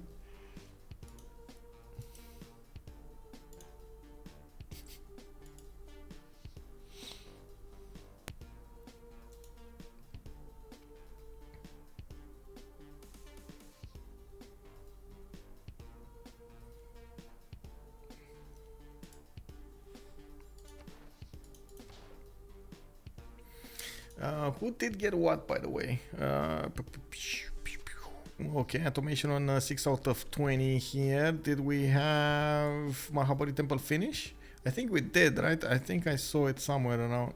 Wasn't here? No? Don't know? Wait a second. Oh, Mahabari Temple actually got taken by Atomation. Haha. I see. And Deskra is actually going to push France with those knights. This is not going to go anywhere. Actually, France is ready for this. Elaphantguy does have a more than decent amount of army over there to withstand an attack. We do have Atomation going for the evangelization of his religion here. Only 2 religions were made in the game. We do have Gurdwaras on Eastern Orthodoxy as the third pick, and Taoism is going to get the 2 ones right now. We just saw them evangelizing Yaroslav. He's probably thinking about how to approach this. Now, we do have Cree also arriving at a very good number of cities, 12 cities to count, while UnderTheGun did remain on 9. We do need to see how Cree is going to finish these up. Of course, he sacrificed a little bit his production to go for the next part of the game, and we do need to see how Henri is going to get that up. Oh my god, 371 production, more stats than everybody else in the game. Very nice, very nice. Actually, well, more science. Paul is the only one more than him is Paul, and then he does have 146 culture. That's not more than everybody, but it's more. It's actually the same as UnderTheGun on the other side, which does have the most. I don't know why I said he has the most out of the game, but anyway, the only part he's actually the best is the production and the food, production and food, coming up from those amazing internals of Cree. I do like the fact that he also has 110 gold a turn, and that also will help them out in the next part. Buhrese is unfortunately gonna get the treatment of, oh my god, France got a level 2 spy. France. Okay, it's happening, boys, it's happening. Well, Jacob Fugger getting the 2 envoys. Okay, extra gold. Gotta watch some LOL World. We'll watch about later. See ya. Thank you so much for stopping by. Of course, Medicine Man. Have a good night. Have a good evening. We got knights coming up from Paul, and I do see some more of these swordsmen. Definitely pre-builds for those upcoming units for the Guard Imperial. So they're going to need a lot of gold though, and this would be a good moment to actually start keeping the gold for themselves. We got UnderTheGun going finally over 100 science with 115 with 100 gold a turn. Atomation is 63, Deskra 39, Paul is 43 as well. I can't really say anybody's doing amazingly well when it comes to the tourism. France is on 48, and that's Eleanor, France, and then we do have Atomation on 43. Nobody's doing oh my god, 200 tourism per turn. We do have heavy chariots, more heavy chariots coming up from America, and of course we do have to wait for those Rough Riders. Athens is probably gonna fall, and this is gonna hurt the opponent's economy quite a bit. Elaphantguy was trading with DGS through that route, and of course DGS did get tagged with the damn opinion of the stream over here. The viewers said his greed level is at the damn point. We do have Farsalos coming up with 7 turns with walls. Why is he building walls? Please don't build walls. Please, please get units. Come on, units, units. It's much better, much more efficient. No. Whew. Anyway.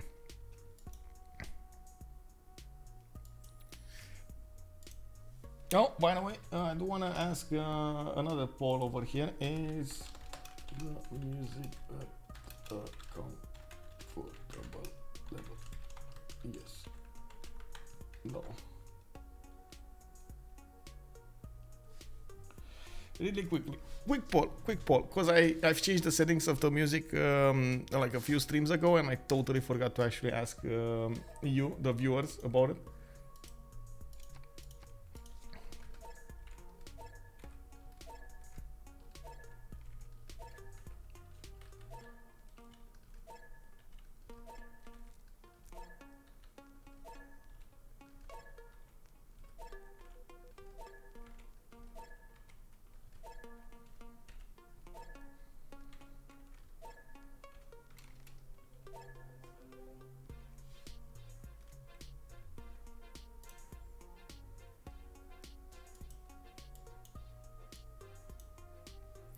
We do have Buhrese that is trying to get to his own ballistics over here, and I do see him getting metal casting in 2 turns, humanism in 2 as well, getting musket men out of his cities, and did manage to upgrade a few of them. These are strong enough to actually defend against the French corsairs, but probably not strong enough to defend against the upcoming units. They're not even strong enough to defend against the men at arms. Can you imagine what's going to happen when we're going to see those Guard Imperials come onto the fight here? They will probably wipe the floor clean with the muskets. Why am I doing the countdown? Because there was an infinite turn, and they asked for a countdown.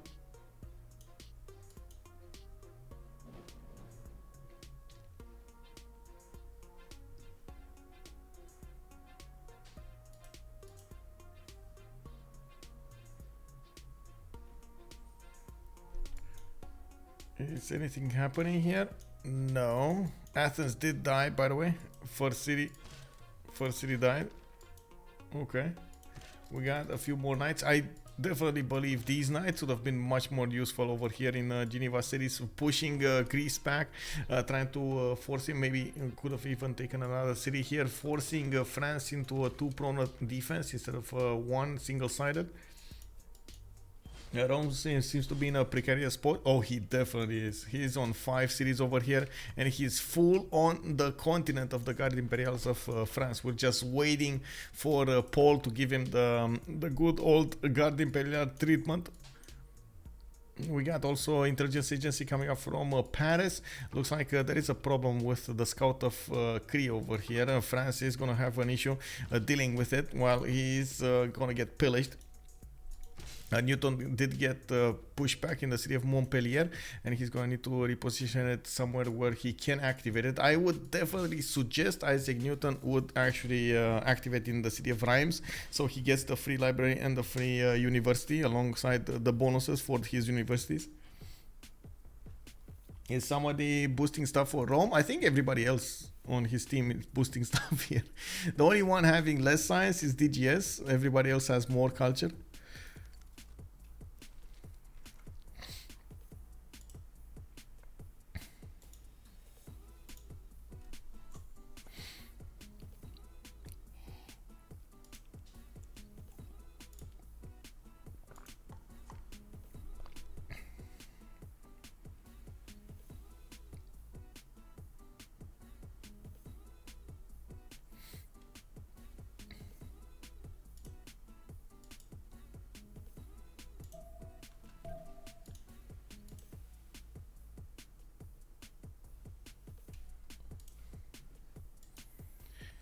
Siege towers coming out from Paul and preparing for the upcoming attack. Interesting that he actually went for 2 of them. He wants to kill his opponent quickly if that happens. And of course, we're gonna need to see how many gold points he's gonna get to spend into this attack.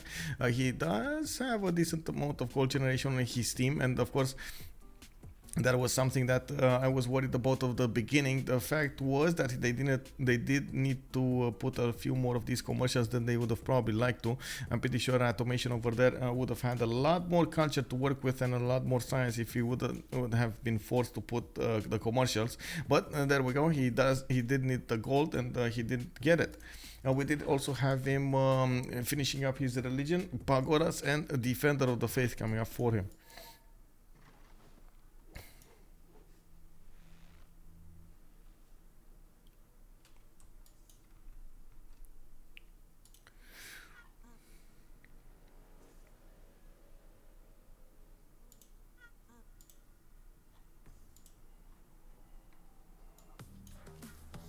We're gonna have a relobby.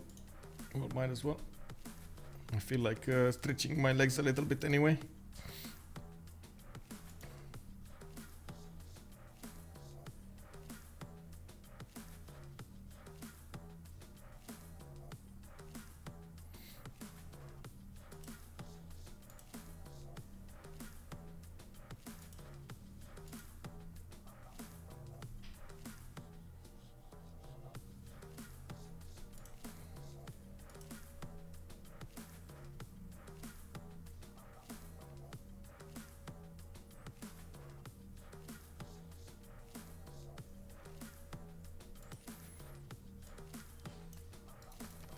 Yeah, relobby? Relobby? I think so. Okay, relobby. And I see America did raise that city to the ground. Okay.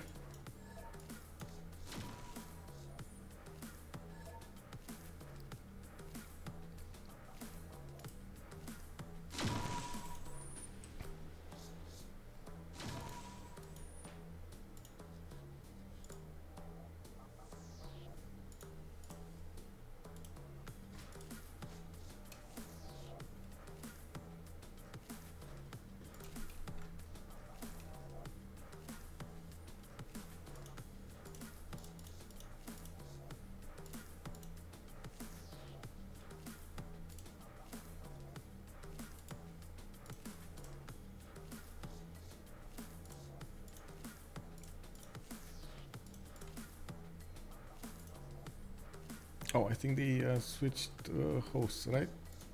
Let me see.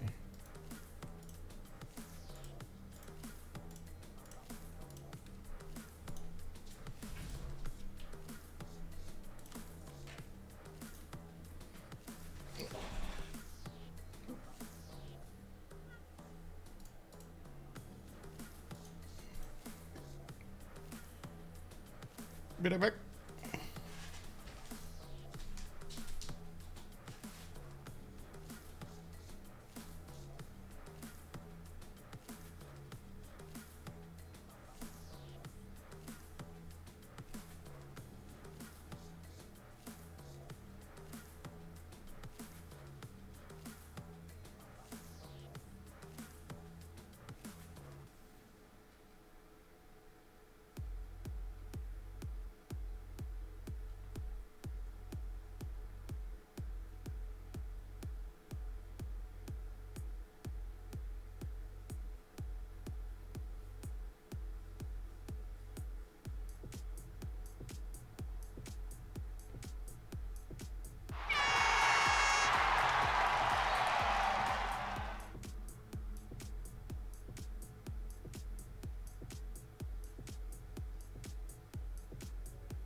more juice.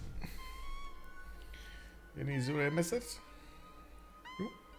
No. No. It's all good. Only Atomation needs to join. Holy sack, thank you so much for the prime, sir. Oh my god, we're getting so close to the 200. 4 more and we're getting there. We're getting there. So cool. Drink water. I don't. Oh, I need to actually put. I'm gonna drink some coffee.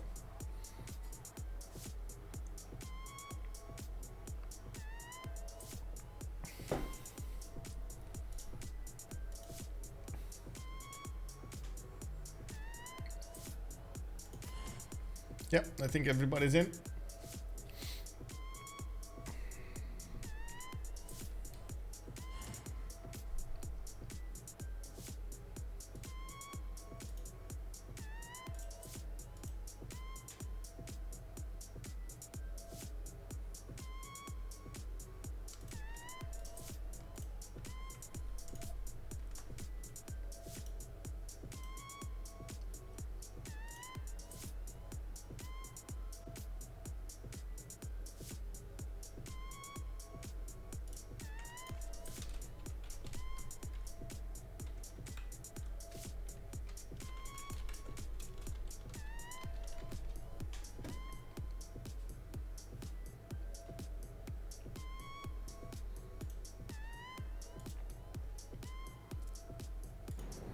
Okay, we're coming back.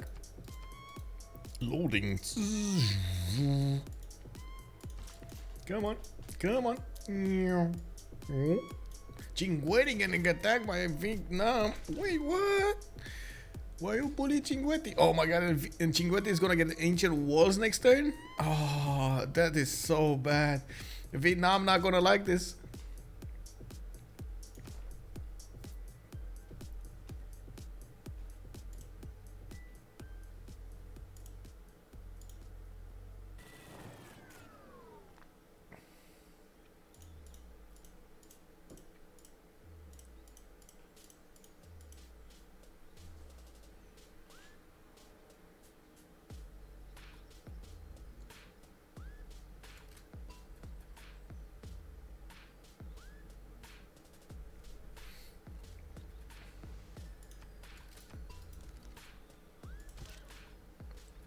No, we might need to relobby again if he crashed, unfortunately.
Well, what can I say? It's coming here. Coming. It's coming.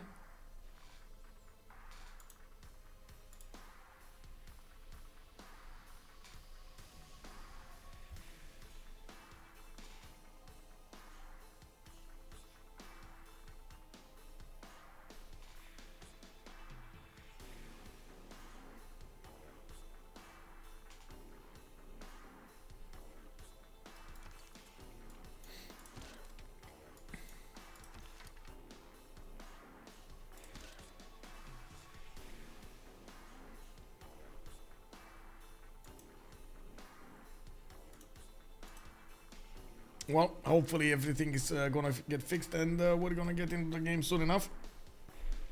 Just waiting for everything.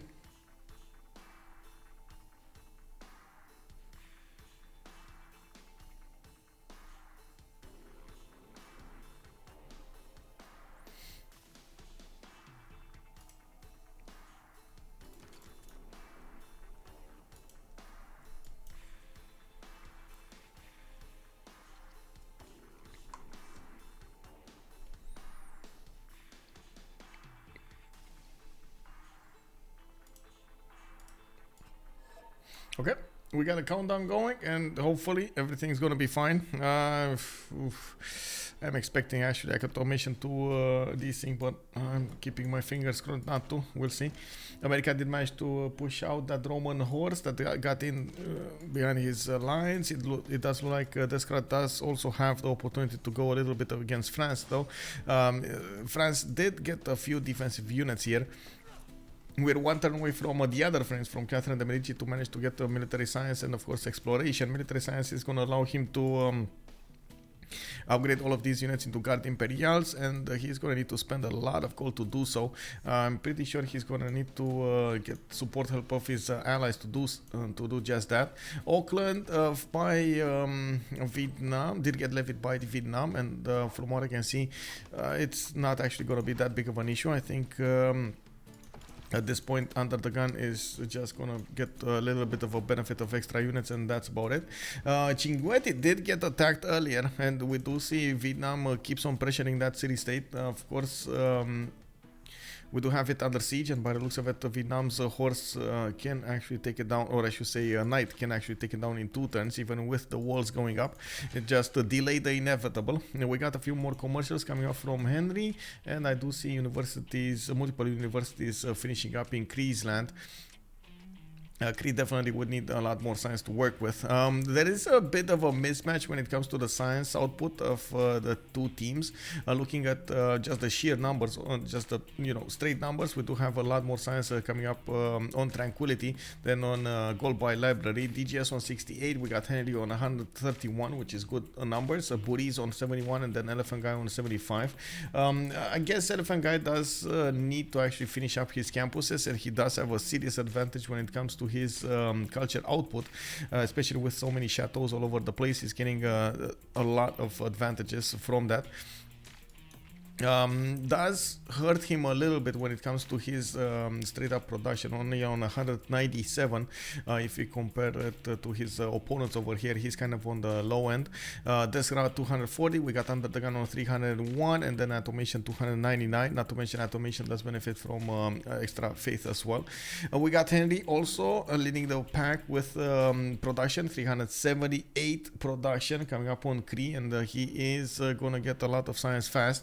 Gonna need to do something against UnderTheGun though, because look at that, UnderTheGun actually with his simming is still managing to stat him.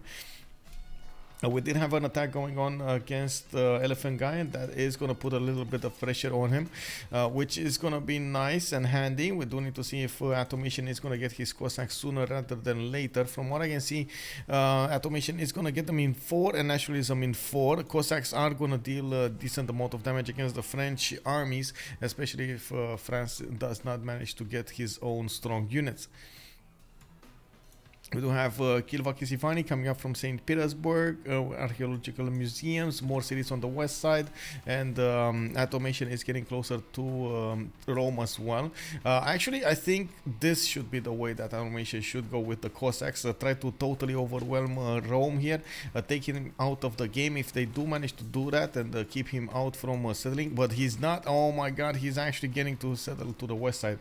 He doesn't have where to run though.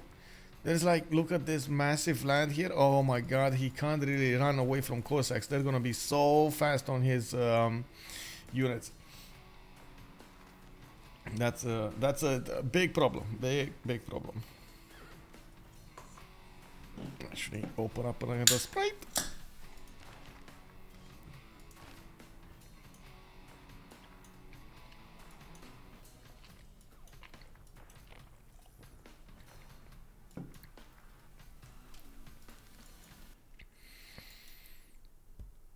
Library from Los Angeles, Charleston Library. Looks like we do have builders coming up from Boston, and from what I can see, a lot of American. Okay, so I guess everything comes down to these next 20 turns. If we're gonna see Gold by Library defend the next 20 turns, we're gonna have a game here, but this is unfortunately gonna be very, very hard for them to do so. First of all, we're gonna have American Rough Riders starting to ramp up over here on the east side, on the east borders of American Empire towards France and Gorgo. which is surprising. Actually, Gorgo should have been a little bit higher when it comes to the science, but oh well, it happens. On the other hand, we're gonna have also Atomation coming up with the Cossacks, and we're still waiting to see if it's gonna be on the west side, east side, west side, east side. We don't know. There is a possibility for him to go against Puteoli and of course Cume over here against the Roman cities and take them down. The faster you take down an opponent, the better. And then we do have Paul next turn getting his timing going for Guard Imperial. So these are all gonna get upgraded here. And of course, Rome's units will be on the defensive side this time. Buhrese will have a long way to go until he hits line infantry. And that's, I'm not even sure that also guarantees his survival here. These Guard Imperials will smash through his units really quickly. The skip city may not get the road if it's out of trading range. Well, sure, but still, we're gonna need to see how fast these cities go down. I don't think so. This is here. This is not an escape city. As an escape city, it would be around here, and I don't think he's. I don't think he's gonna get there. There are just too many turns to get there. Like there's at least 12 turns to get here, and that's actually a direct path. That's not how it works. I think the computer just doesn't know how to do the math on all of these tiles. I think it's around 20-25 turns to actually get around here north of Rapa Nui. It's a few too many. Rome's escape settler is gonna be revealed due to his automatic roads ability. Yeah, that's a good point. Yeah, unless they full kill Rome, attacking him doesn't give him that much advantage. You do take advantage from attacking to an opponent because, well, sure, you're not gonna full kill him, but you still take away from extra amenities from the team possibly, or extra gold, extra resources that they could have made over there. It's always good to take down the opponent if you can. That's an extra thorn on their side. Not to mention, you gotta always take into account the psychological effect of losing one of your opponents. There aren't that many players experienced enough that they can keep going even in a 3 versus 4 situation when their ally is very low, or on city counts, I mean.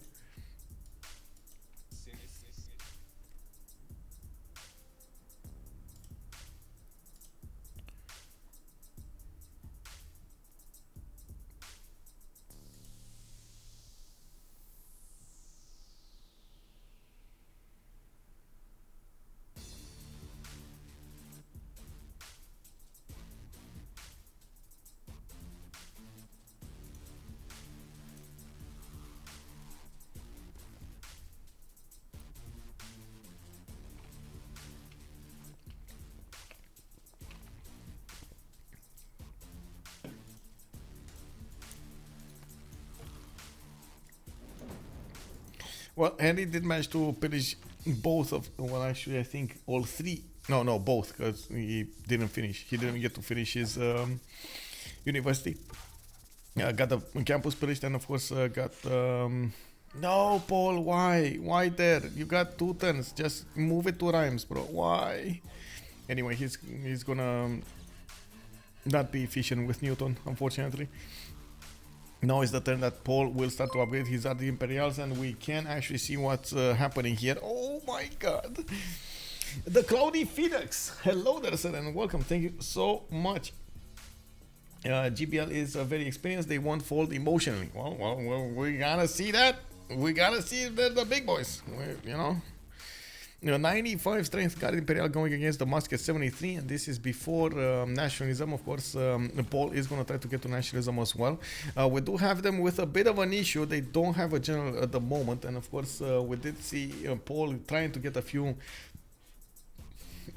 projects going. He does need at least 2 projects to get Gustavus Adolphus, and he does have Ralorcher going for it, and Camel Training Project finishing in 2 turns. Paris does have an intelligence agency finishing up in 2, which is going to give him another free spy, and we do have it popping to 10 population next turn. We do need to see also what Atomation is going to do here from Astrakhan and Smolensk. Looking at Atomation, he's on the military science 2 turns and nationalism in 2 turns, going for more pagodas from his cities, and I do see him not actually keeping his faith up. If he not keeping his faith in the bank, if he would have started to bank our faith, we would have gotten an advanced warning that he might be planning something somewhere. It doesn't look like he's planning something somewhere. He is getting counterattacked here though, and this might have been the reason that he's not actually getting that much of a military, because he does need the military in Yaroslav. And they did need to give as much gold as possible to Paul for his attack with the Guard Imperials. That is probably the strongest unit they have at this point in the game. Guards plus Cossacks, let's go indeed. Losing an ally may rationally take away any win condition. Yeah, Guard Imperials along with Cossacks might do the trick. Well, let's see if they're actually going to pull this off. We do need to take a good look at this and see what's going on. Cinguetti is still... How is Cinguetti still alive? Oh my god, looks like UnderTheGun keeps on banging on that doorstep. Also, Atomation keeps desyncing, which might be a problem. They're pausing for him.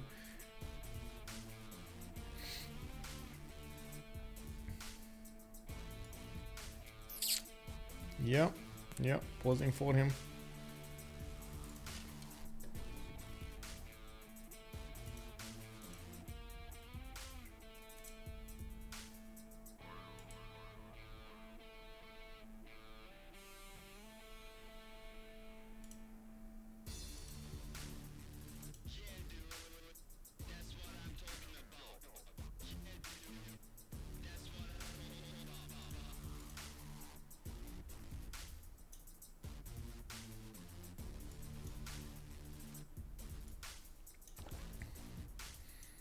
Oh, America actually got in here? Wow, okay, well, I mean, this is a problem. This is definitely a problem. If the Elaphantguy cannot keep up the defense against just knights, well, what's going to happen when we're going to see full-blown Rough Riders coming up here? We are not that far away from seeing Deskra upgrade these units into Rough Riders, and of course we do see he's moving as many pre-builds as possible towards the city of Geneva. Deskra is 3 turns away from getting ballistics, 9 turns away from getting nationalism. Cinguetti finally died. That was deleted by UnderTheGun because he already had La Venta as a city-state, and now he is going to reposition his units towards the south, towards the defense of Mytho. Still, we don't have Henri doing that much, but he is revealing his intentions to us. He's going to get to prepare himself for some kind of a tank later on. He's putting down encampments, which does mean he's going to start to ramp up his oil production. Does have quite a few oil tiles to work with, and I do notice he has still quite a few cities to work with. Is he gonna have the economy to upkeep his allies though, especially if Elaphantguy is getting pressure here? Buhrese, as you can see, he's already on the minus side, and Paul is gonna push him. Oh my god, bro, that's just nasty, bro. The big thing is Buhrese is still gonna have the tiles to the north to defend with, and it does look like at the moment France does not have field cannons to work with this, but he's going there. He's going for metal casting, and he's going to start to upgrade his archers into crossbows and then into field cannons, giving him a much easier way to go and attack the cities of Rome. Medieval walls are starting to show up in the city of Rome, and I gotta say, well, they're gonna not do that much against siege towers, but they will they will give him the opportunity to go for Renaissance walls. Renaissance walls, totally different. What? Why is this not having walls though? Or does it have walls? Does it have walls or not? Oh, it does. Okay, it's just a trick of the vision over here. Okay, battle cry, 5 military alliance, 5 okay, Oligarchy legacy +5. Oh my god, this is with the +5 card in the... He's in a Dark Age Guard Imperials, boys. Dark Age Guard Imperials. I don't know about you, but I would think Buhrese's shorts are trembling a little bit.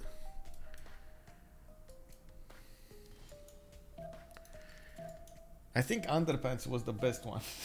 The best, how to say, terminology here. Buhrese's underpants are trembling. Is he running the Twilight Valor card? Yes. That's the Twilight Valor card. That's the +5 Dark Age. It shows up as +5 combat strength for all melee attack strength units.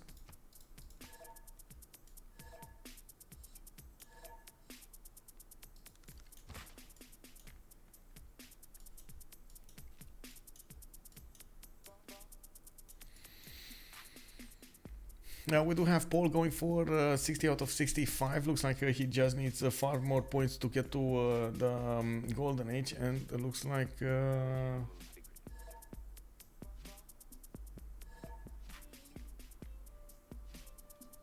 this one has 64, 64.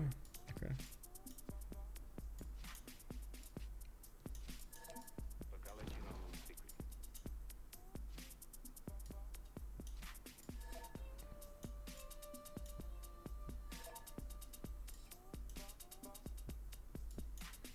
I'm not sure what they're talking about, the culture and so on and so forth, but maybe he was pillaging something or got distracted over there.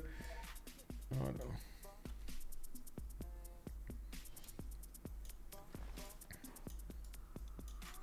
Maybe? Pillaging? No? Oh well. Okay, so this is the main point of attraction at this point in the game. Let's actually see.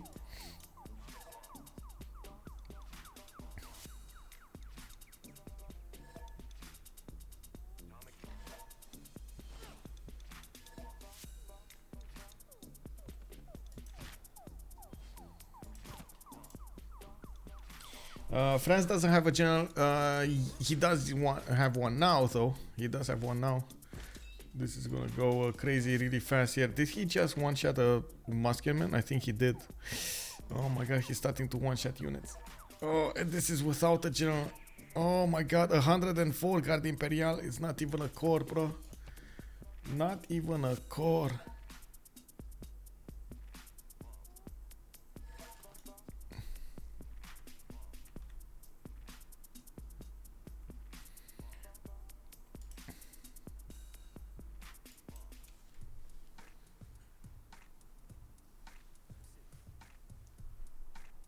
Oh, they're gonna ask for a moderator? Okay. Interesting.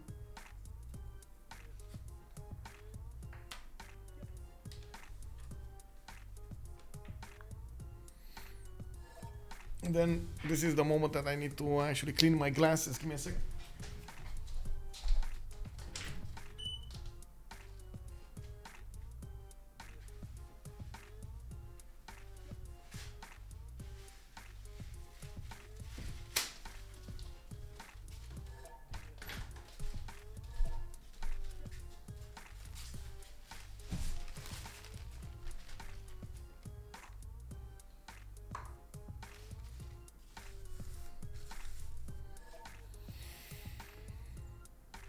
Ooh, the nerves.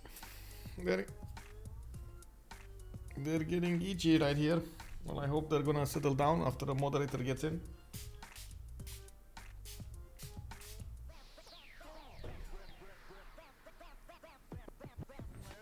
Oh, I'm sorry, Linda, I can't see anything at the moment. I'm blind as a bat. Whoa. Let me actually take the grease off my glasses and then I'm gonna watch.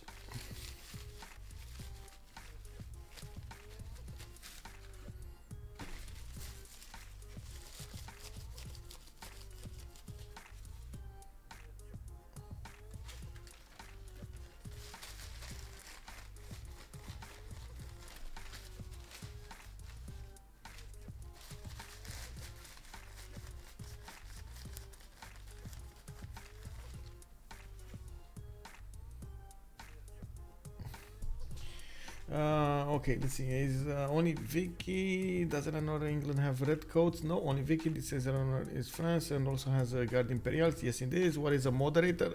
A moderator is one of the referees of the tournament, and I'm actually curious where is he and what kind of moderator we have. I think he's. We do also have Menjak around somewhere. Don't know exactly where though.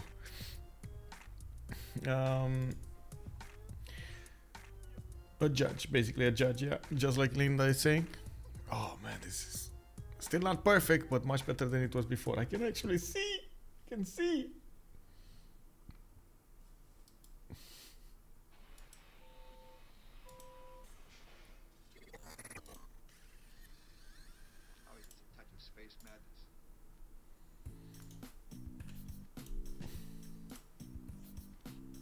Why did they ask for one? Because in the last seconds of the last turn, so the beginning at the last turn, Atomation desynced. So they pause for him, so everybody gets the same time. Everybody starts at the same time, and then Atomation, whenever you desync, you get how to say, an infinite turn, but you don't actually know when the turn ends. You just get an infinite turn. You can see, like if you're paying attention, you can actually see when everybody else readied up. And I think you get a ping also, again if you're paying attention. And then Atomation did some last moves. I'm not sure what last moves, but I'm thinking he probably pillaged something.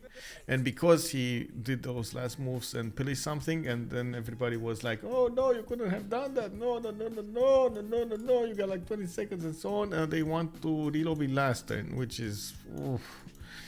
Oh well. I'm not gonna comment on the benefits of relobbying or not relobbying, or if they should or shouldn't. I'm just saying it how it is.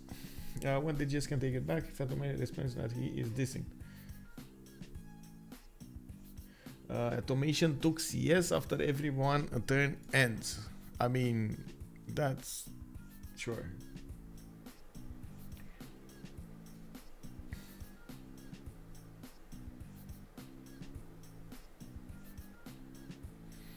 What did he get? Villians?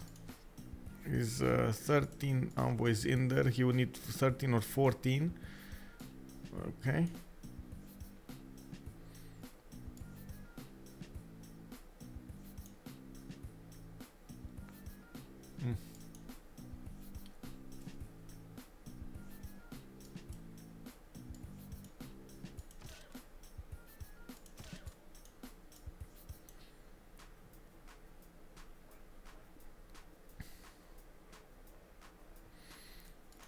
To be fair, I don't think DGS is gonna manage to keep up with Automation's culture.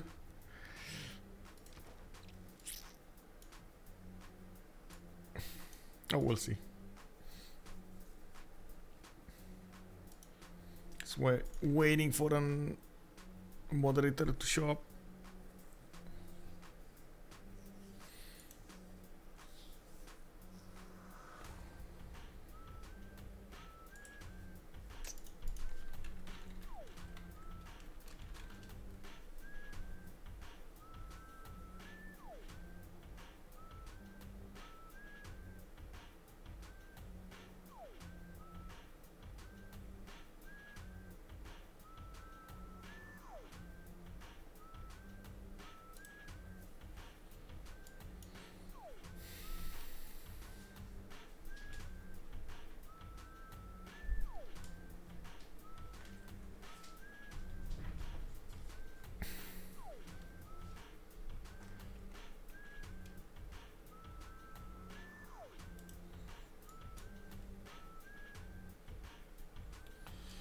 So just waiting to see what's going on here. Come on, let's go.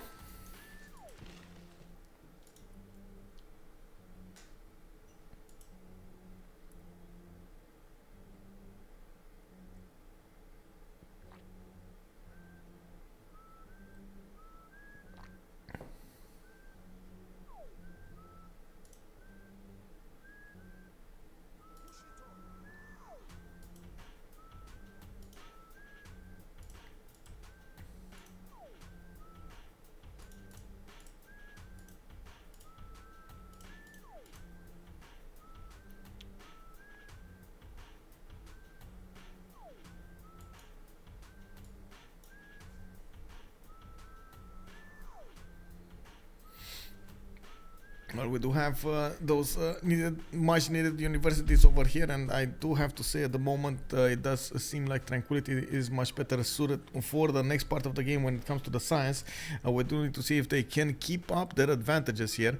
I do have to point out Paul did manage to get Newton, and he didn't activate it yet. He is on 171 science to begin with, and he did already build a lot of these universities. He's gonna get the extra +2 for each of them. Already one-shotting the units of Rome, by the way. That's Gustavus Adolphus, general that does give bonuses to industrial era land units, and you do see the Guard Imperials are starting to do massive amounts of damage against the Musketmen. If they do get next to them, they will one-shot the ones that are not properly fortified.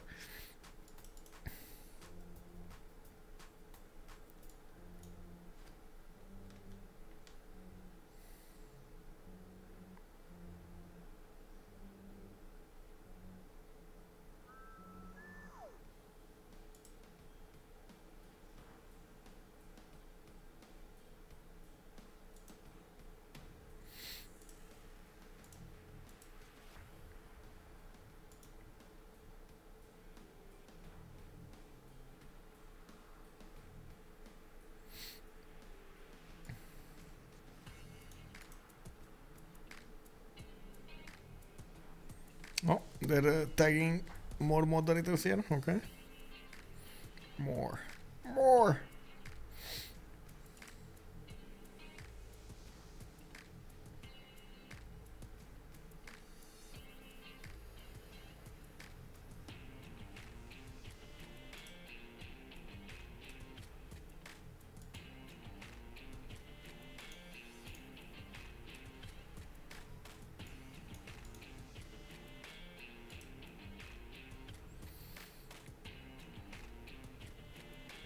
Yep, they're a melee.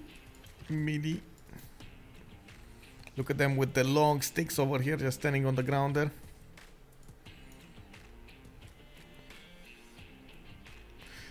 Well, some would say size of the gun does matter. Look at the musketmen just having those tiny guns, and of course the Guard Imperial having the big guns. What can I say, man? Big and pointy guns wins the day.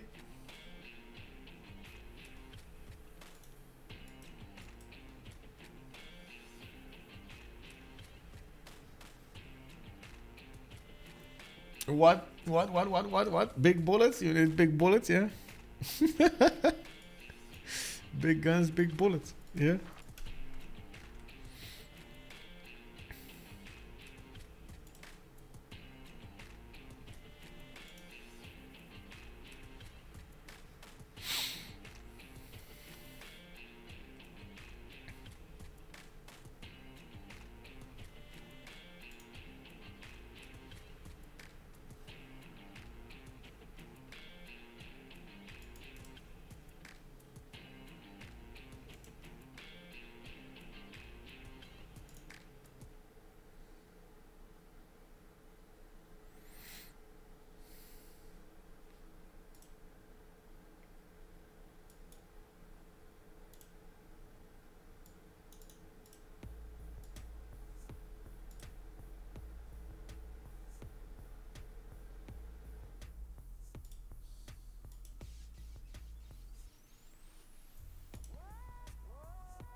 Well, We're gonna need to see when moderator shows up what he's gonna say, but I don't see a moderator showing up, so I don't know. 3, 2, 1.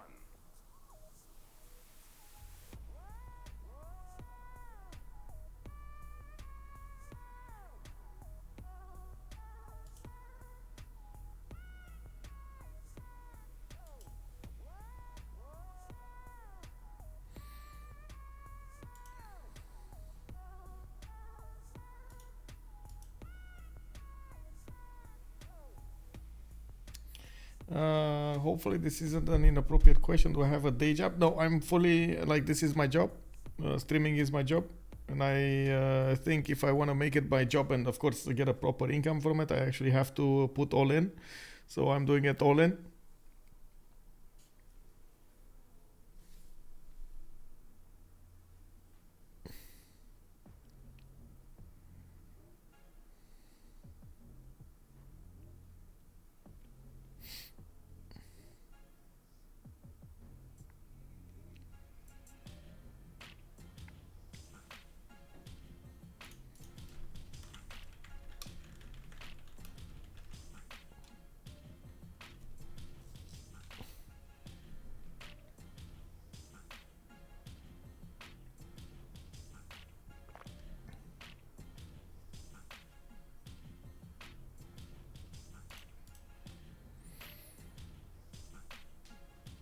Oh, thank you, sir. Thank you. Kind words. Still need to improve quite a bit and get my. I mean, there's a lot of improvements that I need to do.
No problem. It would help if we could get Civ 7 and a renewed player a fan base. Yes and no. Yes and no. There's always a risk when you have a new game coming out that it might not actually please the masses. So even if I focus all of it, maybe we're gonna have I would say a split of the community. Some would like it, some would want to switch to the new game, and it's gonna be hard for us to keep going with the competitions, with the multiplayer scene and so on, which is basically what I'm doing right now. So yeah, I don't know. I don't know if it's a good thing or a bad thing to actually have Civ 7. Usually a stable environment is the best for streaming, for competitions, which in turn for streaming. On the other side, I would say there is a new game coming out, right? Midnight Suns, and I was thinking of investing in a little bit of time into it. I don't know if I should do YouTube movies or stream it. I don't know.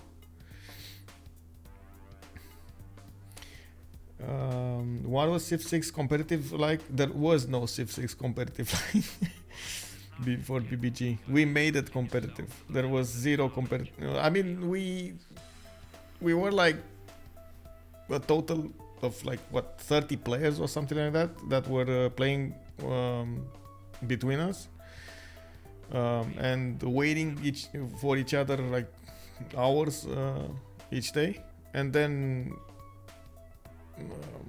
we figured out how to change the game to make it competitive. Well, we started figuring out how to make, because we started pushing the limits of every civilization, and when we started pushing the limits, we saw that okay, like we're gonna end up with calf timings all of the time, and we can't defend against them because we can't get there so fast, and so on and so forth, unless you get that and that and that.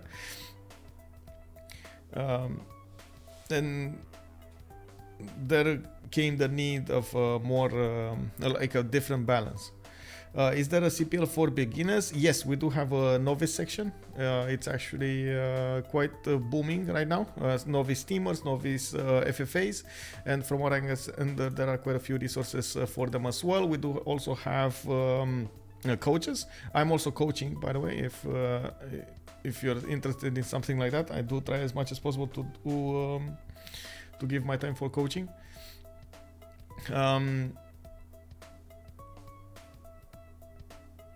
Actually, yeah, there we go. I see quite a few games, quite a few teamers coming up in the teamer section.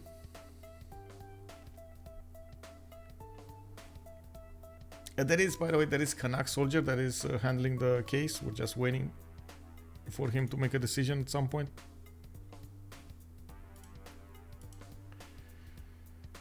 Did Civ 6 change my life? I wouldn't say it changed my life, but it's I would say I did focus on it as much as possible. So I made the decision well before I knew about Civ 6 that I'm gonna go towards YouTube and Twitch and try to get a job into this. But I didn't know what. And first I did try with YouTube, like going City Skylines movies and some EVE Online movies and so on. And I got to the top of EVE Online, but then I was like, I don't know, this just isn't for me. So I looked for a game that was about to go into the competitive scene, and Civilization. It was a choice between Civilizations for me personally. At that point, it was a choice between Civilization 6 and Stellaris. If you guys know Stellaris, Stellaris, unfortunately, I didn't have the confidence that it's gonna get anywhere soon because of the big ball that was always the death ball, and they couldn't go around the death ball, and that actually made the game so bad. When am I gonna play again? I have no idea. I have no idea. I guess I have a very, very busy period in the next one. I don't know if I'm gonna get to play because like next week we're gonna get the graphics done. We're gonna get so I'm gonna get actually the graphics done and plug in all of the players on how to say on the CWC website and start up the tournament on Civilization World Cup. And I also have how to say, I also have some other things to do, including like invites, for example, tomorrow to take part of the Civ show, and we're gonna have quite a few announcements over there. I'm gonna make an announcement on my Discord about that soon.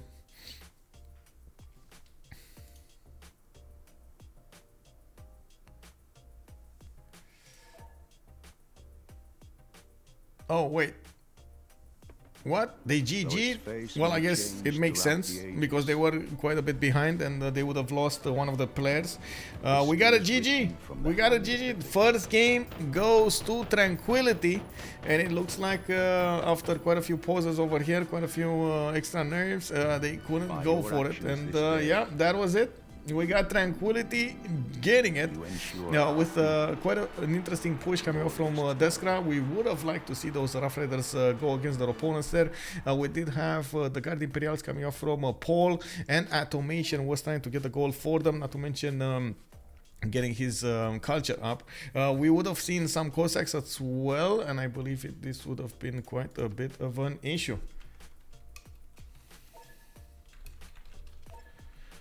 Let me actually ask for a post game and go into a channel. I'm just gonna wait for them to see what's going on.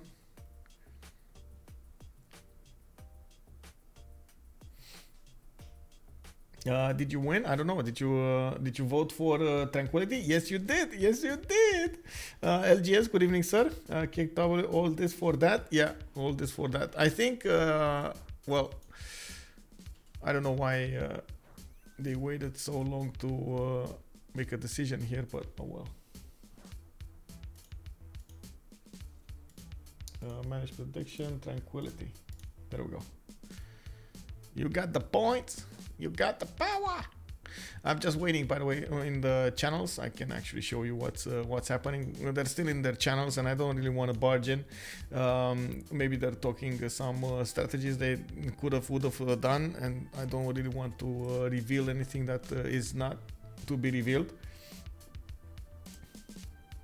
No, Reality Fool. Ah, come on. You're gonna have luck next time, bro. It's all good. Let's see. There we go. Open up the screen. About the novice section, by the way, we do have a full novice section over here with its own news, chat channels, links, and so on. You can just go into the staging areas. It's novice teamers and novice FFA, and get with other novices or players of the same level.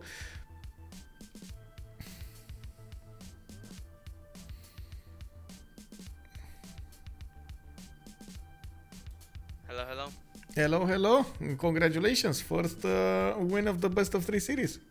Well, I mean, it was a bit anticlimactic. Ended that way. That wasn't the way we would want it to end. But... I mean, at the end of the day, you would have pushed them on 2 sides, and honestly, Gorgo was not prepared, so... Yeah, that's that was kind of our plan, is we were going to push on Eleanor and then switch to Gorgo. Yeah. Yeah, I would have 100% sent a couple of Rough Riders on Gorgo. I had a lot of pre-builds. Yo, I went for a walk and now the game is over. Yeah, they did a referendum concession, I'm assuming. Yes, they asked Henri. I did want to ask you. I was curious about you, Atomation. Were you thinking about cossacking Russia from the east to kill him faster? Yeah, yes, that's what I was going to do. I was going to Cossack Rome from behind. Okay. There's already some horses lined up there. Pillage squad. Yeah, I mean, I was going to buy the others with faith. We were focusing our gold on other players, so there was no way I was going to upgrade a bunch of them. But... Yeah, and France were just one-shotting units over their pole again. Yeah, the guards. Yeah. It's just crazy. Like, without the general, I already had like plus 100 strength, so... Yeah. Yeah, that's kinda... Fire Access Crush. What is going on today? Why did they CC? I'm confused, guys. They CC'd because they didn't like the ruling, and I mean, I get it. It's not like I don't get it, but it's like it's a shitty situation. They make everyone, the players, the viewers, everyone wait for 20 minutes instead of playing the game because of like is it gonna change the outcome of the game? I know it feels bad and all, but it's like... Well, plus I didn't even know that he had first moves when I'm just like trying to last move. That's all I'm doing, just doing what I would normally do. Yeah. And I don't know. Also, this game was not over by a long shot. I was feeling it was quite close. Maybe it was close in some ways. Maybe we get some kind of resolution on this kind of thing, you know, like tying CSs after, like doing... I mean, we have to figure out how to fix the game for crashes, I guess. That would be the easiest way, right? If that's ever I am doubtful we're actually gonna get something decent as a rule for this. It's just like the grid person passing. It's 15 seconds for you may mean 30 seconds for another player. Yeah, it's just really awkward. Yeah. It's not gonna help anybody putting a timestamp on it. Yeah, I mean, you could tell, I'm sure, because you're watching like from a bird's eye view. I wasn't like trying to go way after the turn. I was trying to do it like right at the end of the turn. I mean, I guess you can't see when I'm putting my envoys in, but you can see the war. To be fair, I didn't even know you took a CS. I just saw the reaction. I mean, that's why I built Kilwa. That was the turn that I was going to do it. Yeah. Anyway, right. I do have a question about the composition of the team. Mostly because usually when you have like Russia and Vietnam in the same team, you don't actually get to generate that much gold, and you guys had just enough gold over there, but yeah, didn't we're doing okay. Yeah, but didn't like it took a while for me to turn the corner because I had to go like really fast, hard theaters just to compete for writers. Yeah. So slower gold than I usually would have because I usually get commercials really early, but I was able to get it up later, so it was fine. I mean, I personally think gold was pretty tight. We're a bit limited in what we wanted to do and what we could do. And Yeah. I went for a Reyna build and made like 60 GPT very early in the game because I have I some also plantations. went ham on merchants. Like I went 5 trade routes. I think at turn 40 or 50. I You know, started boosting automation. if I don't have 15 plantations in my land, it's even tighter. So, yeah, I was suggesting to pick Spain in the draft, but decided against it. What happened with the Inca I think ban? France is good. What It's was a that target about? ban. They're against just automation. target ban because they know Okay. I play it, but I don't. We weren't even really planning on picking it, so it was fine. Okay. I think we would have picked it again. Maybe. I don't know. On Highland specifically, it's a great civ because you can be Yeah, on yeah. land, make the mountain tunnels, make a ton of gold, and get so much tempo with the nuke improvement and everything. I think it's a Yeah, I viable guess civ. it changes everything if that's still there to be picked. I was a bit worried that Cree was actually a little bit ahead of me because he has more cities and more tempo, a Colosseum. So And like 100 Yeah. more production, but yes, uh, he has yeah. 100 production more than me. Yeah, 100 production. Yeah, that's So- just Cree things. Quite Cree a is lot. really strong. We actually made a mistake. We actually should have first picked Cree, but we just weren't thinking about it at that moment. Who had the least production aside from Rome, obviously? Who was? Least production. Gorgo. Yeah, Gorgos. 197. What about guesses? Yeah. To be fair, he had an extremely rough start. Only like 3 series on 4 series on freshwater, and then non-freshwater series after that. All of them. Very, very hard to work at the beginning. Did you see my Vesuvius blow up twice in 3 turns and kill like Yeah. 7 population? Like what the fuck? At least you got good tiles to work there. Yeah, I guess. Yeah, I guess. I mean, it really set me back. I had like a size 6 city go down to a size 2. Yeah. I hope you didn't see the Valletta incident though. Oh, I did. Oh, you mean with the He was like, I should steal builder? this. Yeah. I should steal this build. I'm like, dude, you know what's gonna happen? It's gonna like, it's gonna gang your scout, and you're gonna lose both. And that's Yeah. exactly what happened. And then it just almost killed him. Yeah, you got bullied. You got bullied, bro. Yeah, attacking I won. military CS, no joke. I won in the end though. Yeah. Well, any idea when the next game will be scheduled? I don't know. I mean, I think we're at the end anyway. I don't even know if we have time to schedule another one. Actually, we are the winner is supposed to play for second seed as well. Like that was the original idea. Yeah, but But Yeah, I I would mean, love that's- to actually that's- play Yeah. wheelchair gaming or change of circumstances. It would be nice to have the rematch there, so this but I was, don't. mean, what I do you don't mean know if that's gonna rematch? happen because we played them once a long time ago. It was a one game with though. half our roster. Yeah, exactly. I'm not saying it was a real game. I'm just saying that that's what it was. okay. Well, good luck in the next one, and I do hope we're gonna see the next one as well.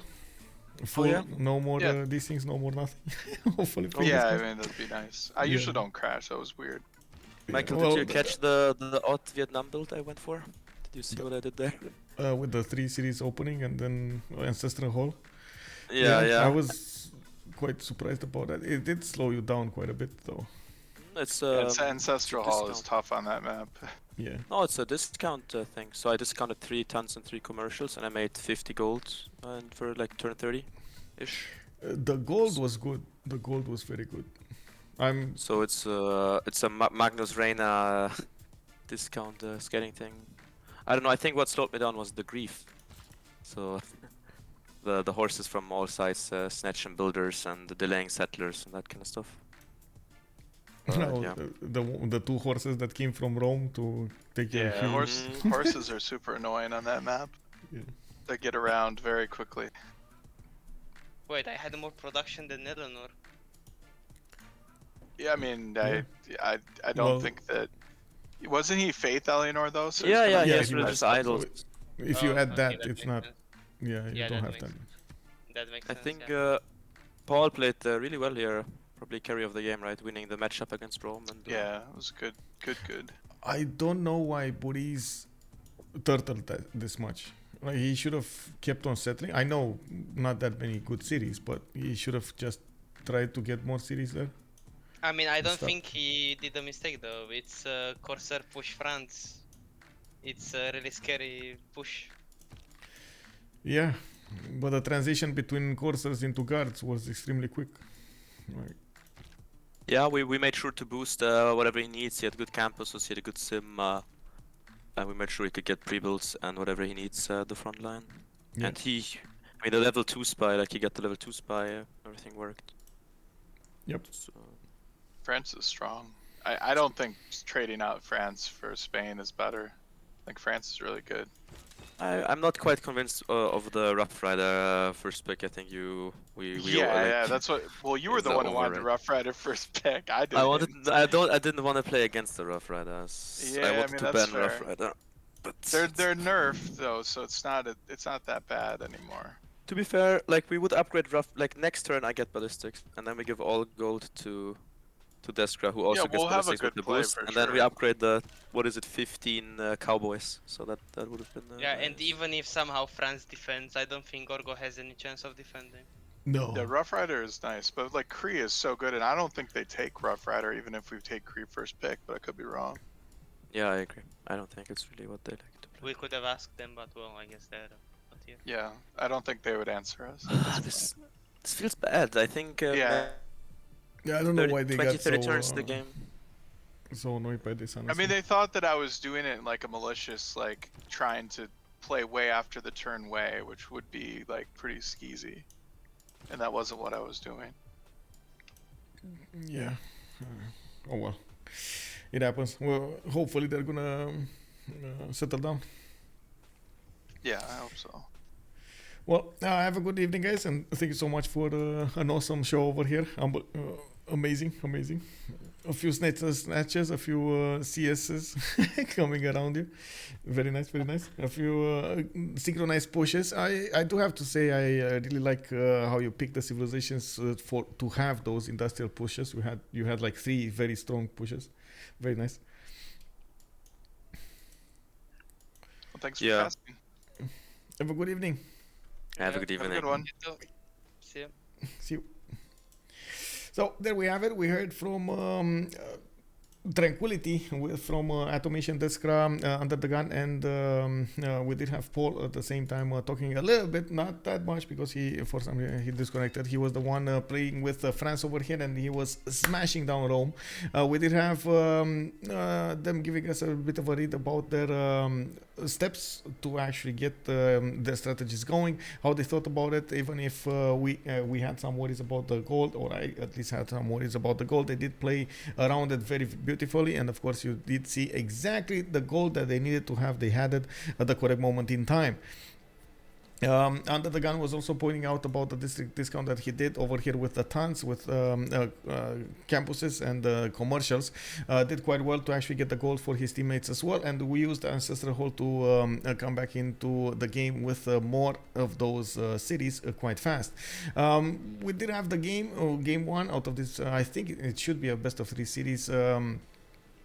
Between Tranquility and Gold by Library, and we're gonna need to see when this is. It is a best of 3 series. We're gonna see when the next game is gonna be scheduled to actually know if we can get it or not. Tomorrow we're also gonna have HSE going against HOH. That's Holiday on Highlands for the Seed 5 series. Game 2 will be on Continents and Islands, and as you can see over here, I'm gonna get to a stream with Crispy Civ.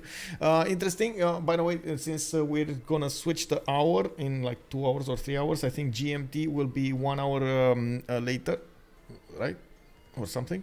So the difference between my hour and GMT will become 2 instead of 3. Right now it's 3 hours difference, and of course England actually aligns with GMT, and it's not in summertime anymore, and France as well. So we're gonna need to actually see each other tomorrow, 1200 GMT, not 1100 GMT. That's the hour that is displayed over here. Yes, GMT doesn't change. I'm sorry, GMT doesn't change. Is my impression of GMT changes. I'm sorry. When I was doing the math of converting my hour into the GMT, I was doing the -3 instead of the -2. I'm sorry, Linda, if I wasn't properly on that. And that is the reason actually how to say, I wanted everything, and I pushed so hard to actually get everything to GMT, because it doesn't change. We could use UT as well, like Universal Time as well, but it's just not a lot of people know it. It's the same as GMT, but yeah, GMT is just much more well known. With much pleasure. Also, thank you so much for the kind words of all. Cleozine, guten Abend, and thank you so much for stopping by. Have a good evening. UTC, yeah, UTC is the scientific name. Yes, correct. So let's see each other tomorrow, and we're gonna see what the others will do in of course in the seeds. Later on in the evening tomorrow, we're also going to be invited to the Civ show, and we're going to take a part with Moisos, with Raising Zozo, and Nystagmus to play a game over there. We're going to talk about all of the details tomorrow.